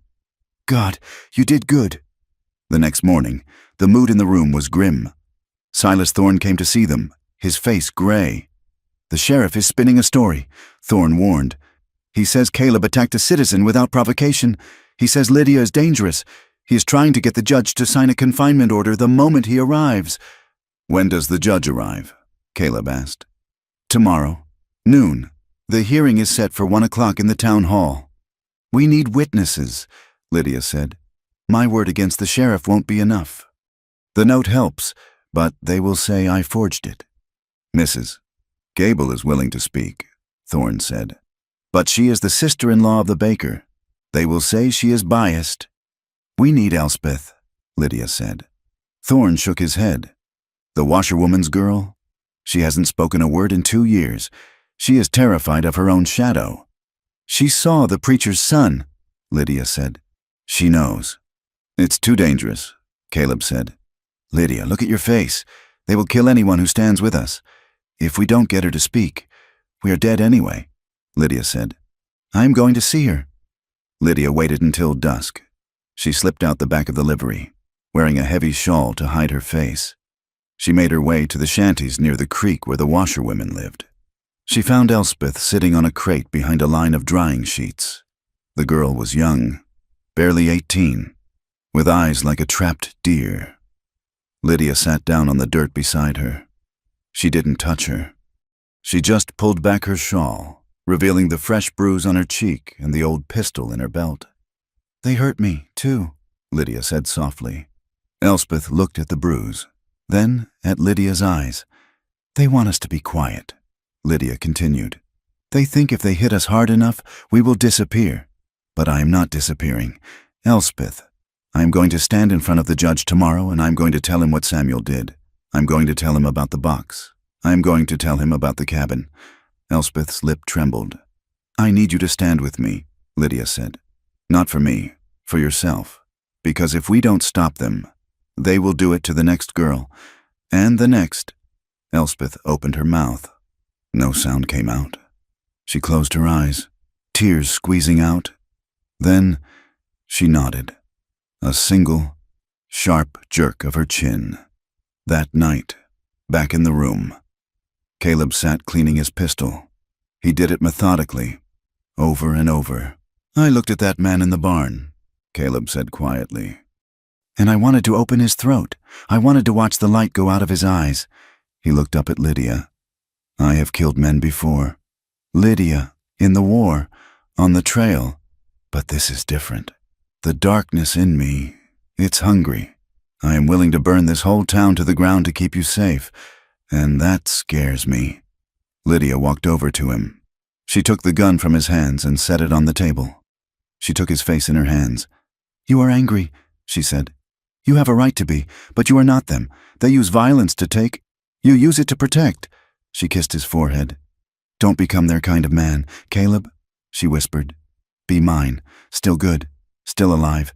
We walk into that hall tomorrow as people, not executioners. If we turn into monsters to fight them, they have already won." Caleb closed his eyes, leaning into her strength. "Yours," he promised. "I am yours." Outside, the wind rattled the board over the window. But inside, they were ready. The sun would rise on Judgment Day. The week before the hearing descended upon Pine Hollow like a suffocating blanket of wet wool. The air in the small room above the livery stable grew stale and heavy, charged with the static of waiting. In the high mountains, danger had been vast and open. A storm on the horizon. A wolf pack on a ridge. Here, danger was compressed into narrow alleys, whispered conversations behind hands, and the feeling of eyes watching from every darkened window. Caleb Rourke and Lydia Hart slept in shifts. When Caleb slept, his pistol lay within an inch of his hand, his breathing shallow and alert. When Lydia slept, she thrashed in the grip of nightmares where the walls of the room shrank until they crushed her. They trusted no footstep on the boardwalk below. Every creak of the stairs sent Caleb to the door, his body blocking the wood. A silent sentinel against the town that wanted to swallow them whole. The landscape of the town felt claustrophobic. The sky was cut into ribbons by roof lines. The mud was churned by too many boots. There was no clean wind to scour away the smell of horse manure and coal smoke. On Tuesday, 3 days before Judge Galloway was due to arrive, the sheriff made his move. It happened at midday. Caleb had gone down to the water trough to wash the grime from his face. Lydia was watching him from the window, her hand resting on the sill. She saw Sheriff Barron approach, flanked by 3 deputies, men who wore their badges like licenses to maim. They did not draw their guns immediately. Barron walked up to Caleb, who was drying his face with a rag. "Caleb Rourke," Barron announced, his voice carrying up to the window. "You are under arrest." Caleb lowered the rag slowly. He did not reach for the knife at his belt. "On what charge, Sheriff?" "Assault with a deadly weapon," Barron said, smiling with his teeth but not his eyes. "That stable hand you threw into a beam has a cracked rib and a clouded memory. He says you attacked him unprovoked. That is disturbing the peace and attempted murder." "He was attacking a woman," Caleb said, his voice level. "That is for a judge to decide." Barron said, "Until then, you wait in a cell. Boys, take him." Lydia gasped, her fingers gripping the window frame until a splinter dug into her palm. She saw Caleb tense, his muscles coiling to fight. He looked up at the window. He saw her face. If he fought, they would shoot him. They were waiting for him to throw a punch so they could put a bullet in his chest and call it justice. Caleb unclenched his fists. He held his hands out. "I will go," Caleb said. "But if anything happens to her while I'm inside, Barron, no jail built by man will keep me from you." Barron laughed, clicking the irons onto Caleb's wrists. "Get him out of here." They dragged him away, leaving Lydia standing at the window, the silence of the room suddenly deafening. The plan was clear. They had stripped her of her protector. They wanted her alone, terrified, and silent before the judge arrived. Lydia did not hide. The old Lydia, the schoolteacher's daughter who sewed in the back room and kept her eyes on the floor, might have bolted the door and wept. The woman who had survived a mountain winter put on her coat, checked the load in her pistol, and walked out the door. She walked straight to the jailhouse. The street was a gauntlet. Men leaned against posts, smirking as she passed. "Where's your bear now, girl?" one called out. "Looks like the mountain whore is lost." Another jeered. Lydia looked straight ahead. Her chin lifted so high her neck ached. She marched up the steps of the jail and pushed open the heavy door. Deputy Hatcher was sitting at the desk, his feet up, whittling a stick. He looked up, his face darkening as he recognized the woman who had held a rifle on him. "I am here to see him," Lydia said. "Prisoners don't get visitors." Hatcher sneered. "The law says a prisoner is allowed counsel and visitation before a hearing," Lydia said, her voice steady. "Unless you want me to add violation of prisoner rights to the list of complaints I am handing Judge Galloway the moment he steps off his coach." Hatcher hesitated. He knew the judge was coming. He knew Galloway had a reputation for hanging lawmen who broke the rules. He spat into a spittoon and tossed a heavy ring of keys on the desk. "5 minutes," he grunted. "Don't pass him nothing." Lydia walked back to the cells.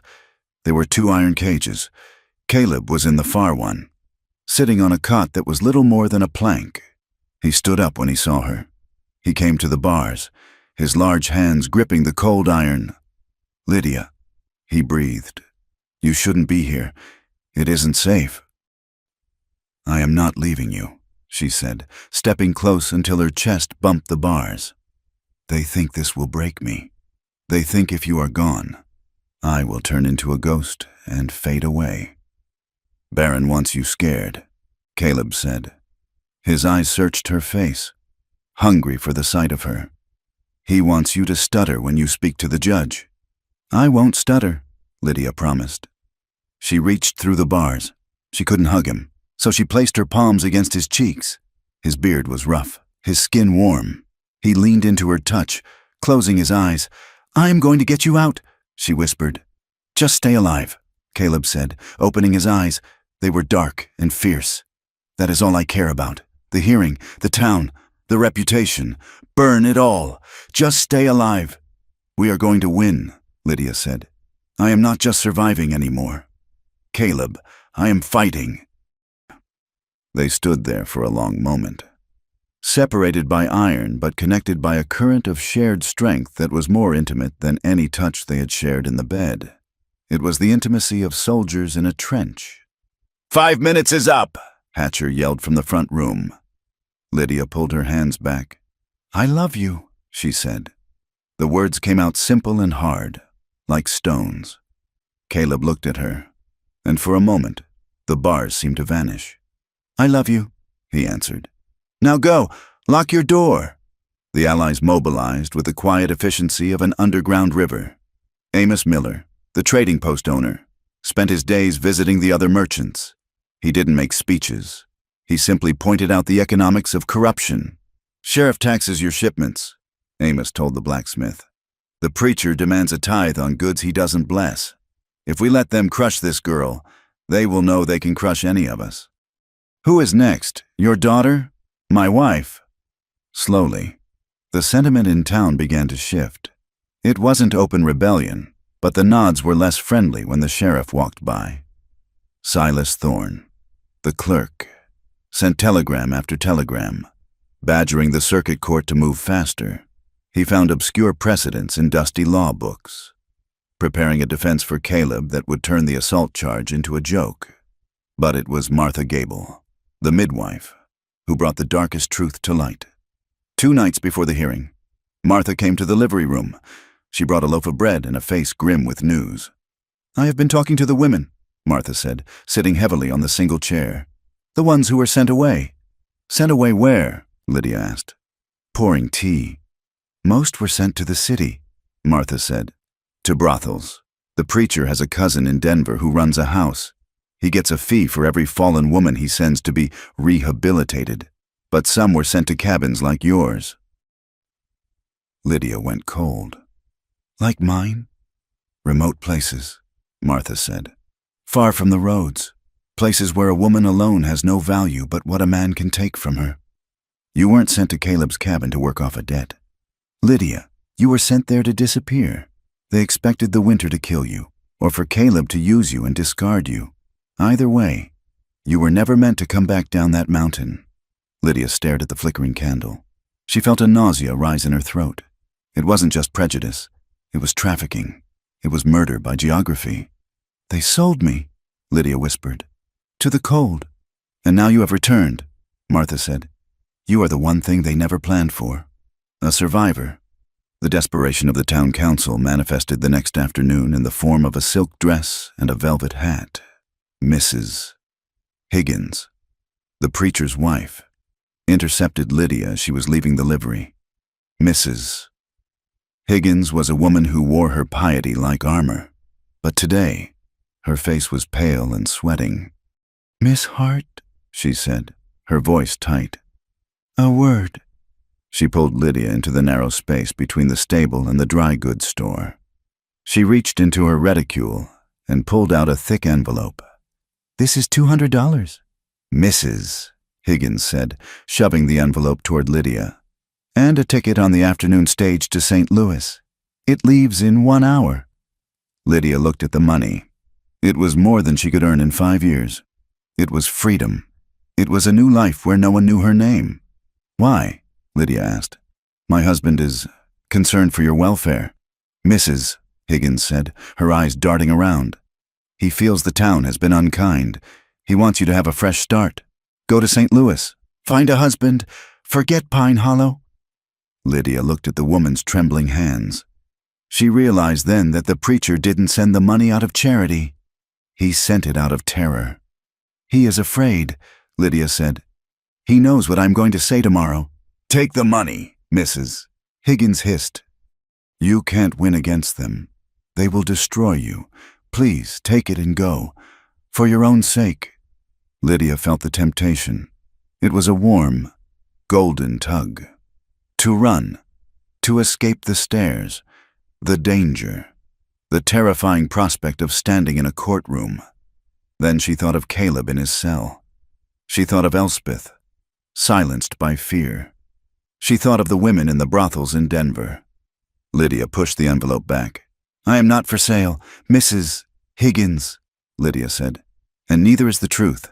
Tell your husband to save his money for a lawyer." She turned and walked away, leaving the preacher's wife staring at the mud. The day of the hearing dawned gray and blustery, the wind whipping the flags on Main Street. Judge Galloway had arrived the night before, a tall man with a face like a hatchet and eyes that missed nothing. He had ordered the town hall cleared for the proceedings, as the courthouse was too small for the crowd that had gathered. The entire town was there. Miners, ranchers, shopkeepers, and wives packed the benches. They were hungry for spectacle, for blood. Lydia sat at a small table near the front. She wore her best dress, the gray wool she had mended 100 times. Her hair was pulled back tight. She sat alone. Caleb was still in the cell. The sheriff refused to bring him out until ordered by the judge. Reverend Higgins sat on the other side, flanked by Samuel Clay and Sheriff Barron. The preacher looked confident, his Bible resting on the table like a weapon. Samuel looked bored, picking at his fingernails. "All rise," Silas Thorne bellowed. Judge Galloway entered, his black robe sweeping the floor. He sat behind the high desk and surveyed the room. The silence was absolute. "I have read the complaint filed by Mr. Thorne," the judge said, his voice dry and authoritative. "It contains grave accusations against the leadership of this town. We will hear the matter of the theft first. Bring in the accused, Caleb Rourke." The side door opened. Caleb was led in by 2 deputies. He was in irons, but he walked with his head high. He looked at Lydia, a brief, burning glance that gave her the strength to breathe. The proceedings began. Silas Thorne presented the ledger. He showed the judge the pages where the numbers had been altered. He showed the note Lydia had found. "This note suggests premeditation, Your Honor," Thorne argued. "And the handwriting matches that of Deacon Weaver." "Weaver is dead," the sheriff barked out. "Died of a heart attack last winter. Convenient for you to blame a dead man." "We shall see," the judge said. "Call the witness, Lydia Hart." Lydia stood up. She walked to the stand. She felt the eyes of the town on her, hundreds of heavy, judging weights. She took the oath, her hand on the Bible. "Miss Hart," the judge said, "did you take the donation box?" "No, sir," Lydia said. Her voice was not loud, but it projected to the back of the room. "Did you entice Samuel Clay into the alley on the night in question?" "No, sir. I was delivering a dress. He followed me. He cornered me. He tried to force himself on me." A murmur ran through the crowd. Samuel Clay jumped up. "She is lying. She begged for it. She is a whore who lives with a savage." "Sit down, Mr. Clay," the judge slammed his gavel, "or I will hold you in contempt." Lydia turned to look at Samuel. She didn't scream. She didn't cry. She looked at him with a cool, detached pity. "He tore my dress," Lydia stated simply. "He bruised my arm. I struck him with my parasol to escape. If I had wanted his attention, I would not have had to fight for my life to get away from it." Her calmness unnerved them. They wanted hysteria. They wanted a weeping woman they could dismiss. Instead, they got a witness who spoke in facts. "Call Martha Gable," Thorne said. The midwife took the stand. She was nervous, twisting her handkerchief, but she looked at the preacher and found her anger. "I treated Lydia's arm," Martha testified. "The bruises were shaped like fingers, heavy fingers. And she is not the first.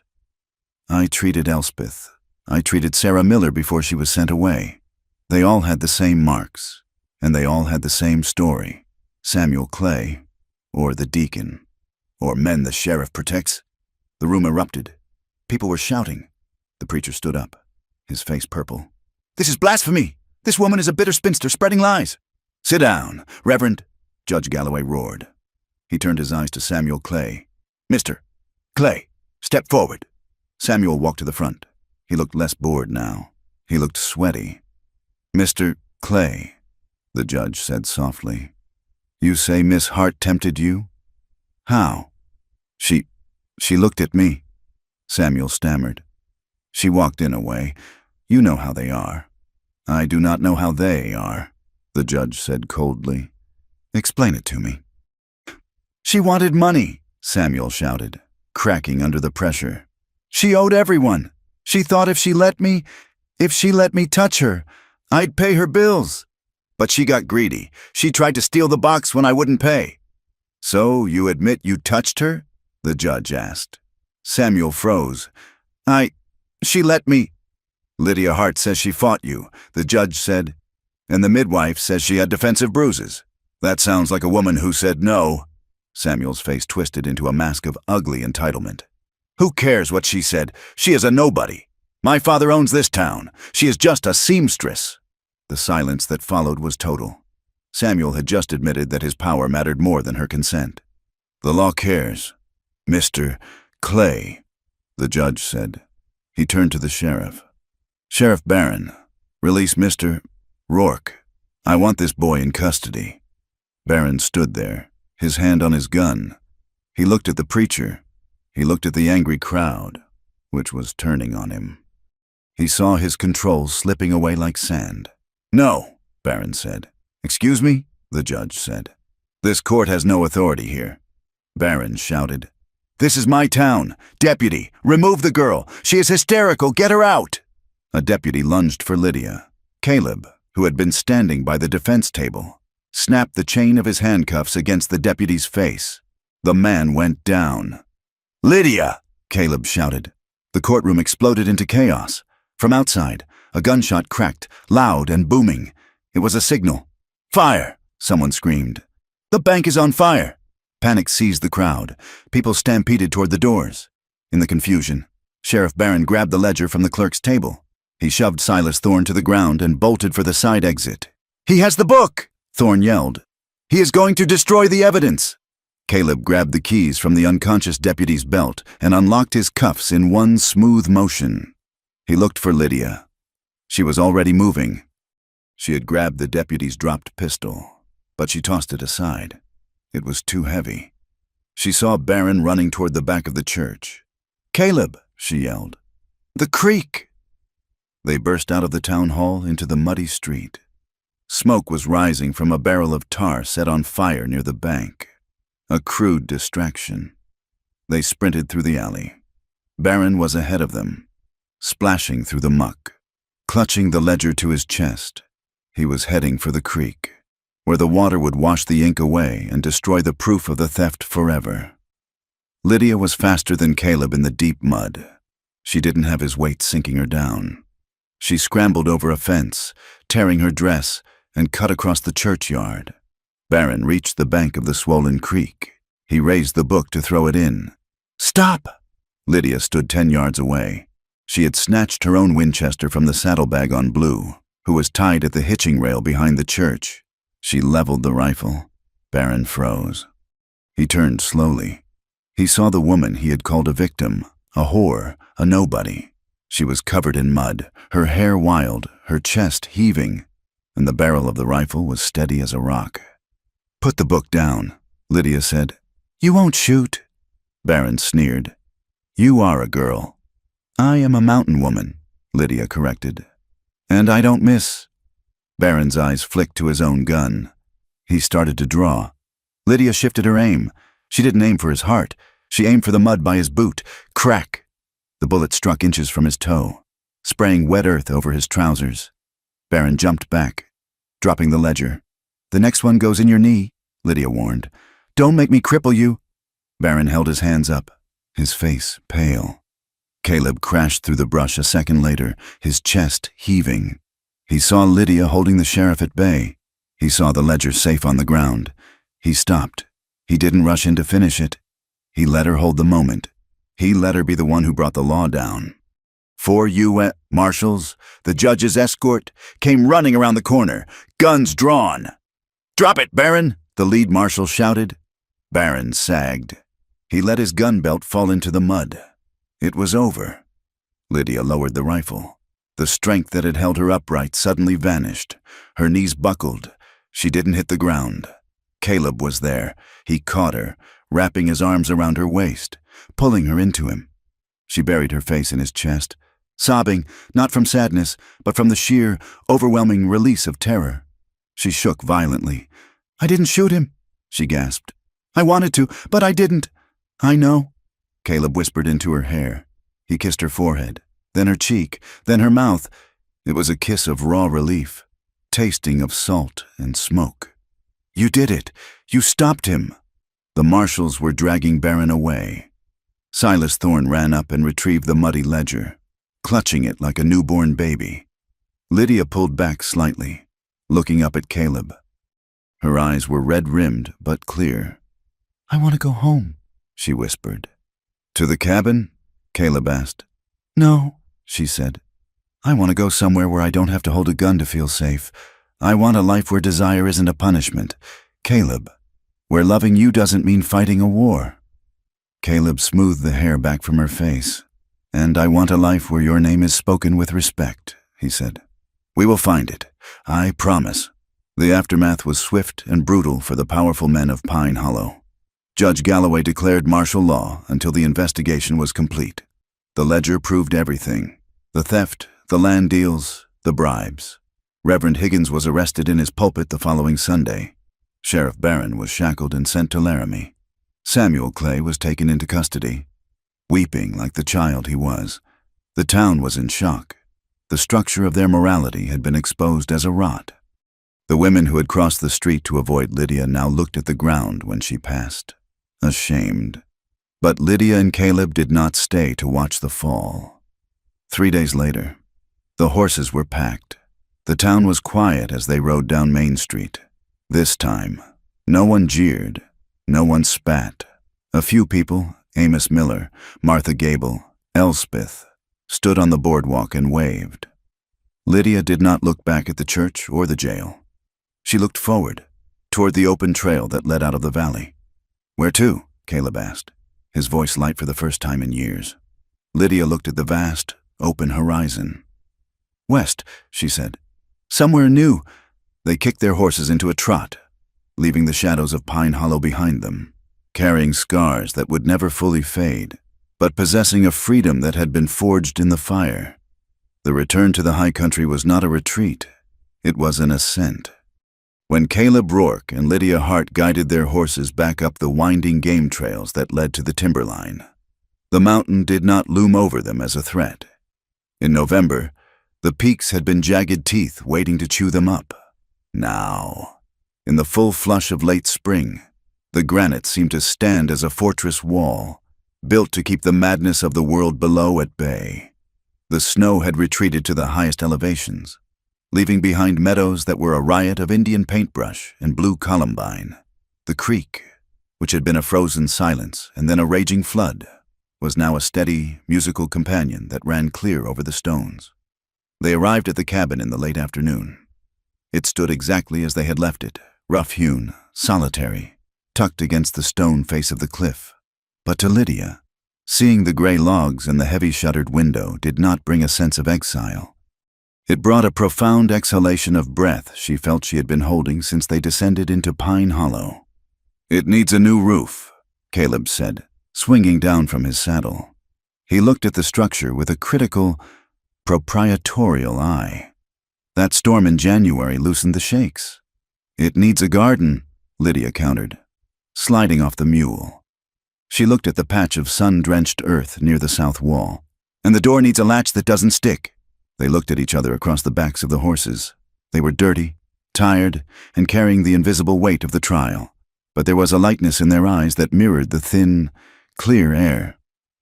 "Home," Caleb said. It was not a question. "Home," Lydia agreed. The aftershocks of justice did not stop at the tree line, but they arrived slowly, carried by the occasional rider or the wind. Weeks turned into a month. The rhythm of the mountain reasserted itself, but it was a shared rhythm now. They did not just survive, they lived. In mid-June, a rider from the U.S. Marshal's office made the trek up the pass. He was a young man, respectful, who declined to dismount, but handed Caleb a thick envelope sealed with wax. "Judge Galloway wanted this placed in your hands personally," the marshal said. "He said to tell you the investigation is ongoing. The preacher has been removed from his pulpit. The church council is dissolved. They are finding money hidden in floorboards all over town." Caleb nodded, taking the envelope. "And Barron, state penitentiary," the marshal said. 10 years hard labor. He won't be wearing a badge again." The marshal tipped his hat to Lydia, a gesture of genuine respect, not the mocking courtesy she had known in town, and rode back down. That evening, by the light of the oil lamp, Lydia opened the envelope. Inside was a document stamped with the territorial seal. It was an official exoneration. "The charges of larceny against Lydia Hart are hereby dismissed with prejudice. The court acknowledges her status as a victim of conspiracy and extortion." It was just paper. It was ink and pulp. It could not undo the bruises on her arm or the nights she had spent shivering in fear. But as Lydia ran her fingers over the raised seal, she felt a heavy stone lift from her chest. "It is official," she said softly. "I am not a thief." Caleb was whittling by the fire. He stopped and looked at her. "You never were, but now the world knows it." He took the paper from her and placed it on the mantel, weighting it down with a river stone. It wasn't a trophy, it was a boundary marker. It stated that the lies stopped here. Healing, however, was not as tidy as a court document. The trauma of the winter and the trial lived in their bodies, a shadow that moved when they moved. It appeared in small, sharp moments that shattered the peace. One evening, Caleb dropped a heavy iron skillet onto the hearthstone. The clang was loud, metallic, and sudden. Lydia, who was sewing at the table, didn't just jump. She gasped, her body seizing up, her hands flying to protect her face. It was the reflex of a woman expecting a blow. The silence that followed was terrible. Caleb stood frozen, looking at her cowering posture. Lydia slowly lowered her hands, her face flushing with a mix of shame and frustration. "I'm sorry," she whispered. "I know it was just a pan." Caleb crossed the room. He didn't touch her immediately. He knelt down so he was lower than her, reducing his size. "Don't apologize," he said gently. "It is the memory. It has a long tail." "I hate it," Lydia said, her voice shaking. "I hate that they are still here, in my head.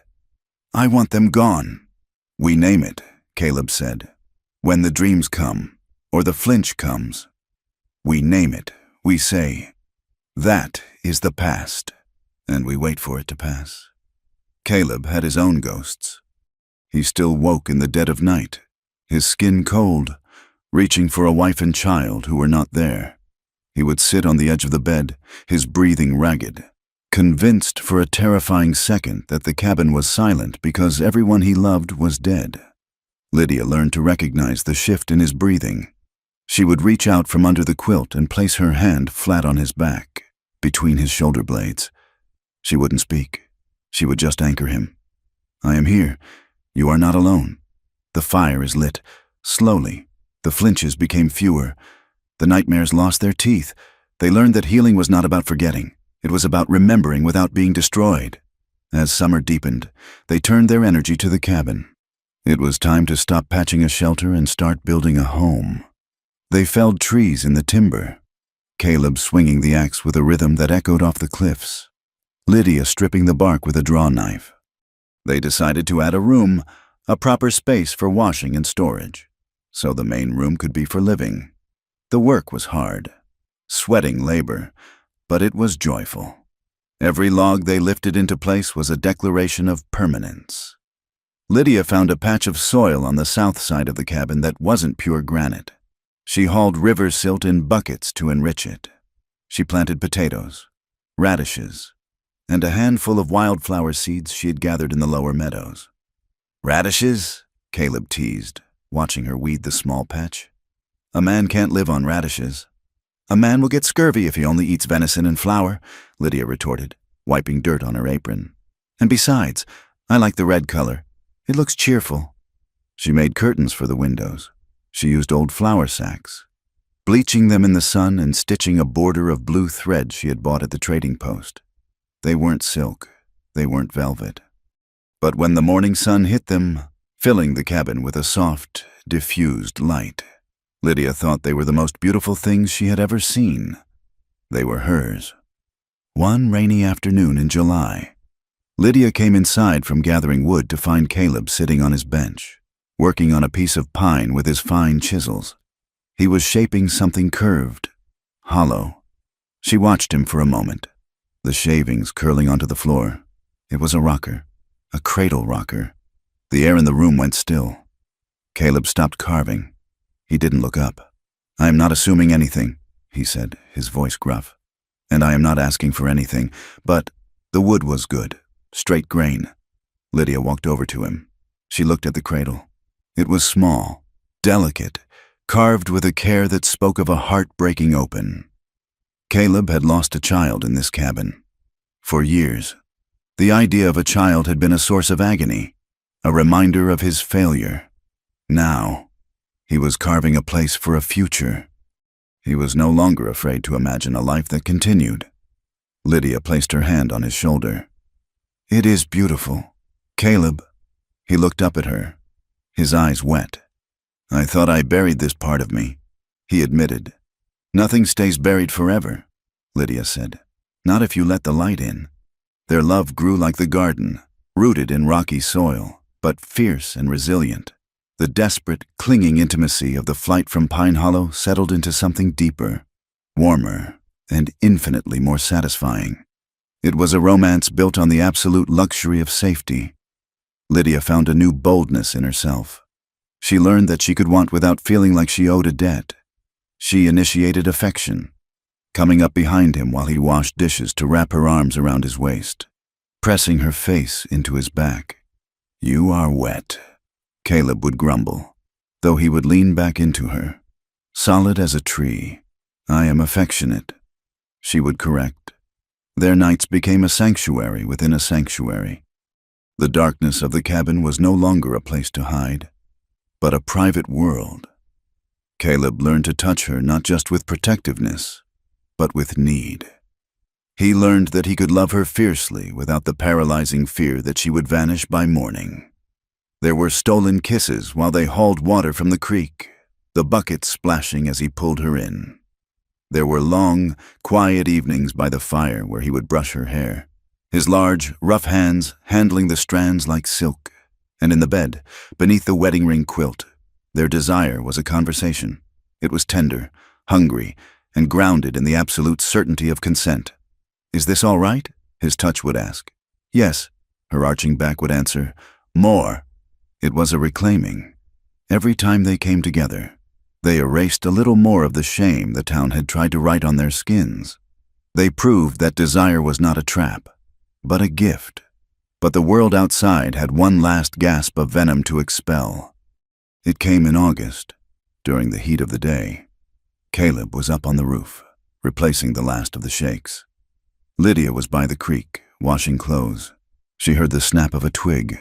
It wasn't the heavy crack of a deer, but the stealthy sound of a boot trying to be quiet. Lydia didn't freeze. She didn't scream. She reached into her laundry basket and pulled out the pistol she still kept wrapped in a towel. She moved behind the cover of a large boulder. She peered out. A man was moving through the trees. He was dirty, unshaven, and he carried a rifle. She recognized him. It was one of Barron's former deputies, a man named Skinner who had fled before the marshals arrived. He looked gaunt, desperate, and his eyes were fixed on the cabin roof where Caleb's back was turned. He was hunting. Lydia felt a cold rage wash over her. Not fear, rage. This man had come to her home to bring death back to her doorstep. She could have shot him. She had the angle. She had the skill now. But she remembered her promise to Caleb. "Don't become their kind of man." She whistled, a sharp, piercing sound that cut through the air. Skinner spun around, his rifle swinging toward the creek. "Caleb!" Lydia shouted. 3 o'clock! The timber!" Caleb didn't look. He rolled.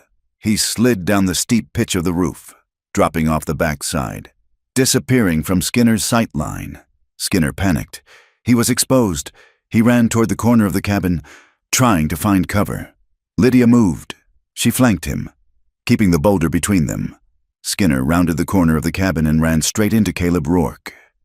Caleb didn't have a gun. He had a hammer, but he didn't swing it. He stepped inside Skinner's guard, grabbed the barrel of the rifle with one hand, and drove his shoulder into the man's chest. Skinner went down hard. The wind knocked out of him. Caleb ripped the rifle from his hands and tossed it into the weeds. Skinner scrambled back. Reaching for a knife in his boot, Lydia stepped out from the bushes, her pistol leveled at his head. "Don't!" she said. Her voice was ice. Skinner froze. He looked at Caleb, towering over him, and Lydia, steady with the gun. He saw two people who were not prey. I just wanted," Skinner stammered. "Revenge?" Caleb asked. "Barron is in prison. You're starving in the woods. Is it worth dying for?" Skinner slumped. The fight went out of him. He was just a broken man following orders that no longer existed. "Get up," Caleb said. "They didn't kill him. They didn't beat him. They tied his hands and sat him on the porch." Lydia gave him water and a piece of bread. "Why?" Skinner asked, watching Lydia bandage a scrape on his arm. "I came to kill him." "Because we aren't you," Lydia said. "And we aren't Barron. We are free." 2 days later, they marched him down to the trading post and handed him over to Amos Miller to hold for the marshals. It was the final victory. They had faced violence and chosen justice. That autumn, the aspen trees turned to gold, setting the mountains on fire with color. Lydia and Caleb sat on the porch, watching the sun dip below the peaks. The air was crisp, smelling of wood smoke and frost. "Do you think I will ever be accepted?" Lydia asked suddenly. She was thinking of the letter Martha had sent. It said women were speaking up. Yes, but it also said the town still whispered that Lydia was a hero to some, but a scandal to others. Caleb took his pipe out of his mouth. He looked at her. "Acceptance is a small thing. Lydia," he said. "It means fitting into a shape someone else made. It means asking permission to exist." He reached out and took her hand. "Freedom is bigger," he said. "Freedom is making your own shape. I would rather be hated by that whole town while standing here with you than be loved by them and be alone in a crowd." Lydia squeezed his hand. She looked at the scar on his knuckle. "Hated together," she mused. I like the sound of that. Besides, Caleb added, a rare grin touching his beard, the Millers like us, and the midwife, and that girl, Elspeth. The best people know the truth. The rest don't matter. Community did find them, in small glimmers. Amos Miller rode up with supplies before the first snow, bringing a bolt of flannel for Lydia and a bag of sugar. Martha sent another letter, telling Lydia that Elspeth had found a job at the trading post and was learning to read. Lydia realized she hadn't just saved herself. Her refusal to be silent had kicked open a door for others. The final resolution came on a day when the wind was howling out of the north, a true winter gale arriving early. Lydia felt the need to go up, to the high ridge above the cabin. She put on her coat and wrapped a scarf around her head. She climbed the rocky slope until she stood on the spine of the mountain. The wind here was ferocious. It tore at her clothes, stinging her cheeks. She looked out over the endless sea of peaks, white, gray, and blue. It was a landscape that didn't care about money, or reputation, or the morals of small men. Lydia opened her mouth. She shouted into the wind, "I am not unwanted!" The wind snatched the words away. "I am not a sin. I am not a debt. I am Lydia!" She screamed out the shame of the last year. She screamed out the memory of Samuel's hands, the preacher's voice, the sheriff's eyes. She let the wind scour her clean. She felt a hand on her shoulder. Caleb was there. He didn't tell her to hush. He stood beside her, bracing himself against the gale. "Tell them!" Caleb roared into the canyon. "Tell them all to go to hell!" Lydia laughed. It was a wild, free sound. She grabbed his hand. "We are here," she shouted. "And we are staying." They stood shoulder to shoulder, two specks against the vastness of the American West, defying the silence. Night fell early. The wind died down, leaving a hush over the valley. Inside the cabin, the fire was banking low, casting a warm, orange glow against the log walls. The new curtains were drawn. The smell of stew and coffee filled the air. Lydia sat in the rocking chair, her feet tucked under her. Caleb sat on the rug near the hearth, oiling his boots. There was no need for words. The silence was not empty. It was full. It was filled with the knowledge that the larder was full. The roof was sound, and the door was barred against the cold. They carried scars. Lydia still checked the horizon when she went outside.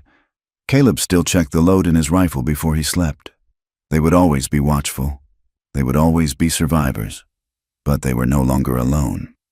Caleb looked up from his work. He caught Lydia's eye. He smiled, a slow, easy expression that reached his eyes. Lydia smiled back. She reached out and touched the side of his face. Outside, the snow began to fall, blanketing the pass in white. But inside, the firelight danced in the window, framing the silhouettes of a man and a woman moving close to one another, safe in a world they had built with their own hands, a world that could not reach them as easily anymore. Thank you for listening to Town Sent Unwanted Maiden to Mountain Man's cabin. What he saw in her changed everything. It has been a journey through the hardship, resilience, and redeeming love of the American frontier. I would love to know where you are listening from today. Please leave a comment below and share your location. If this story touched you, or if you enjoy tales of the Wild West that explore the grit and heart of history, please subscribe to From Wild West. Share your thoughts on Lydia and Caleb's journey in the comments in English. Did their justice feel earned? What did you think of their choice to return to the mountains? I look forward to reading your reflections. Until the next story, keep the fire lit.